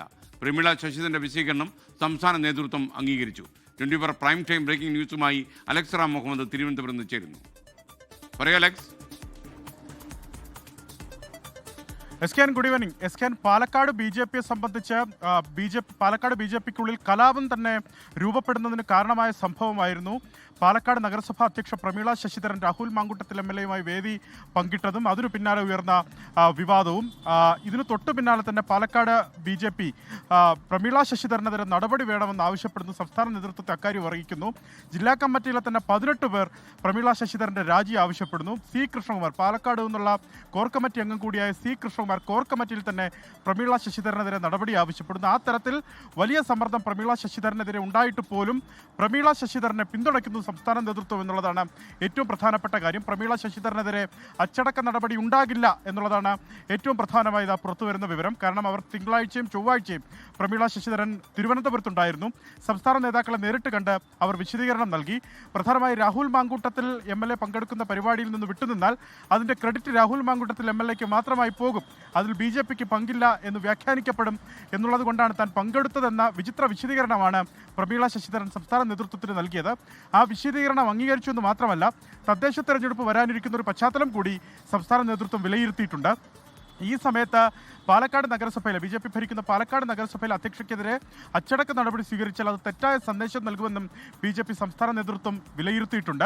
ഇനി ദിവസങ്ങൾ മാത്രമാണ് തദ്ദേശ തെരഞ്ഞെടുപ്പിന് ബാക്കി. അതുവരെ അങ്ങനെ മുമ്പോട്ട് പോകട്ടെ എന്നുള്ളതാണ് സംസ്ഥാന നേതൃത്വത്തിൻ്റെ തീരുമാനം. അത് മാത്രമല്ല, പ്രധാനപ്പെട്ട മറ്റൊരു കാര്യം കൂടി സംസ്ഥാന നേതൃത്വം വ്യക്തമാക്കുന്നുണ്ട്. രാഹുൽ മാങ്കൂട്ടത്തിൽ MLA പങ്കെടുക്കുന്ന പരിപാടിയിൽ BJP നേതാക്കൾ പങ്കെടുക്കരുതെന്ന് നേരത്തെ തന്നെ അറിയിച്ചിട്ടുള്ളതാണ്. അത് എല്ലാ നേതാക്കൾക്കും ബാധകമാണെന്ന് കൂടി സംസ്ഥാന നേതൃത്വം വ്യക്തമാക്കുന്നുണ്ട്. അത് പ്രമീള ശശിധരനും ബാധകമാണ്. പക്ഷേ ഈ കാര്യത്തിൽ, അതായത് നിലവിൽ പങ്കെടുത്ത പരിപാടിയിൽ നിന്ന് മറ്റച്ചടക്ക നടപടിയൊന്നുമില്ലാതെ പ്രമീള ശശിധരൻ രക്ഷപ്പെട്ടു എന്നുള്ളതാണ് വിവരം. ഓക്കെ, അലക്സ് റാം മുഹമ്മദാണ് വിവരങ്ങൾ നൽകിയത്. കോതമംഗലം കോട്ടപ്പടിയിൽ ബഹുനില കെട്ടിടത്തിൽ ഒരു പോത്ത് കുടുങ്ങി. പോത്തിന് താഴെ ഇറക്കാനുള്ള ശ്രമം നടക്കുകയാണ്. അഗ്നിരക്ഷാസേന സ്ഥലത്തുണ്ട്. ലാൽകൃഷ്ണൻ തൊടുപുഴയിൽ നിന്ന് ചേരുന്നു. പറയൂ ലാൽകൃഷ്ണൻ, കുടുങ്ങിയ പോത്തിനെ എങ്ങനെ പുറത്തിറക്കും എന്നതാണ് അവരുടെ ശ്രമം തോന്നുന്നു. പറയൂ. എസ്കെൻ എന്തായാലും പോത്തിനെ താഴെ ഇറക്കാൻ സാധിച്ചു എന്നുള്ളതാണ് നമുക്ക് ഏറ്റവും ഒടുവിൽ കിട്ടുന്നത്. ഒരു അല്പസമയങ്ങൾക്ക് മുമ്പാണ് പോത്തിനെ താഴെ ഇറക്കിയത്. 6 മണിക്കാണ് പോത്ത്, നെയ്യം വിട്ട പോത്താണ്. ഉപയോഗിക്കാണ്ടിരുന്ന ഒരു 3 നില കെട്ടിടത്തിന്റെ മുകളിലേക്കുള്ള പടവുകൾ കയറി മുകളിൽ കയറി നിന്ന് അവിടെ നിന്ന് ഉച്ചത്തിൽ കരയാൻ തുടങ്ങിയതോടുകൂടിയാണ് പോത്ത് മുകളിലാണ് എന്നുള്ളത് നാട്ടുകാർ അറിയുന്നത്. ഉടൻ ആദ്യഘട്ടത്തിൽ നാട്ടുകാർ ശ്രമം നടത്തിയെങ്കിലും അത് വിജയിക്കില്ല എന്ന് ബോധ്യമായതോടുകൂടിയാണ് ഫയർഫോഴ്സിനെ വിളിച്ചു വരുത്തിയത്. എന്തായാലും കോതമംഗലത്ത് ഫയർഫോഴ്സ് എത്തി കാലിൽ കുടുക്കിയിട്ട് താഴേക്ക് ഇറക്കിയാണ് ഉണ്ടായത്. ആശ്വാസകരമായ കാര്യങ്ങൾ വേറെ സാരമായ പരിക്കോ മറ്റു കാര്യങ്ങളോ ഇല്ല എന്നുള്ളതാണ്. എന്നാണെങ്കിലും പോത്തിനെ താഴെ ഇറക്കിയതോടുകൂടി കോട്ടപ്പടി പ്ലാമുണി മേഖലയിൽ ഉണ്ടായിരുന്ന കുറച്ച് സംഘർഷപരമായ ഒരു സാഹചര്യം, അതായത് ആളുകൾ തിങ്ങിക്കൂടി ബഹളം വെച്ചുകൊണ്ടിരുന്ന ഒരു സാഹചര്യത്തിന് വന്നിട്ടുണ്ട്.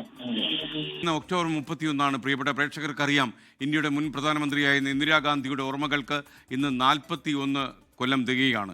ഇതേ ദിവസമാണ് ഇന്ദിരാഗാന്ധി സ്വന്തം അംഗരക്ഷകരാൽ വെടിയേറ്റ് കൊല്ലപ്പെട്ടത്. സദ്വന്ത് സിംഗ്, ബിയാൻ സിംഗ് എന്നീ 2 അംഗരക്ഷകർ വളരെ പോയിന്റ് ബ്ലാങ്ക് റേഞ്ചിൽ നിന്നാണ് ഇന്ദിരാഗാന്ധി ഒരുപാട് തവണ നിറയൊഴിച്ചത്. അന്ന് ലോകം നടുങ്ങിപ്പോയ ഒരു കൊലപാതകമായിരുന്നു അത്. ഓപ്പറേഷൻ ബ്ലൂ സ്റ്റാറിന് ശേഷം ഉണ്ടായ സംഭവവികാസങ്ങളാണ് ഇന്ദിരാഗാന്ധിയുടെ കൊലപാതകത്തിലേക്ക് നയിച്ചത്.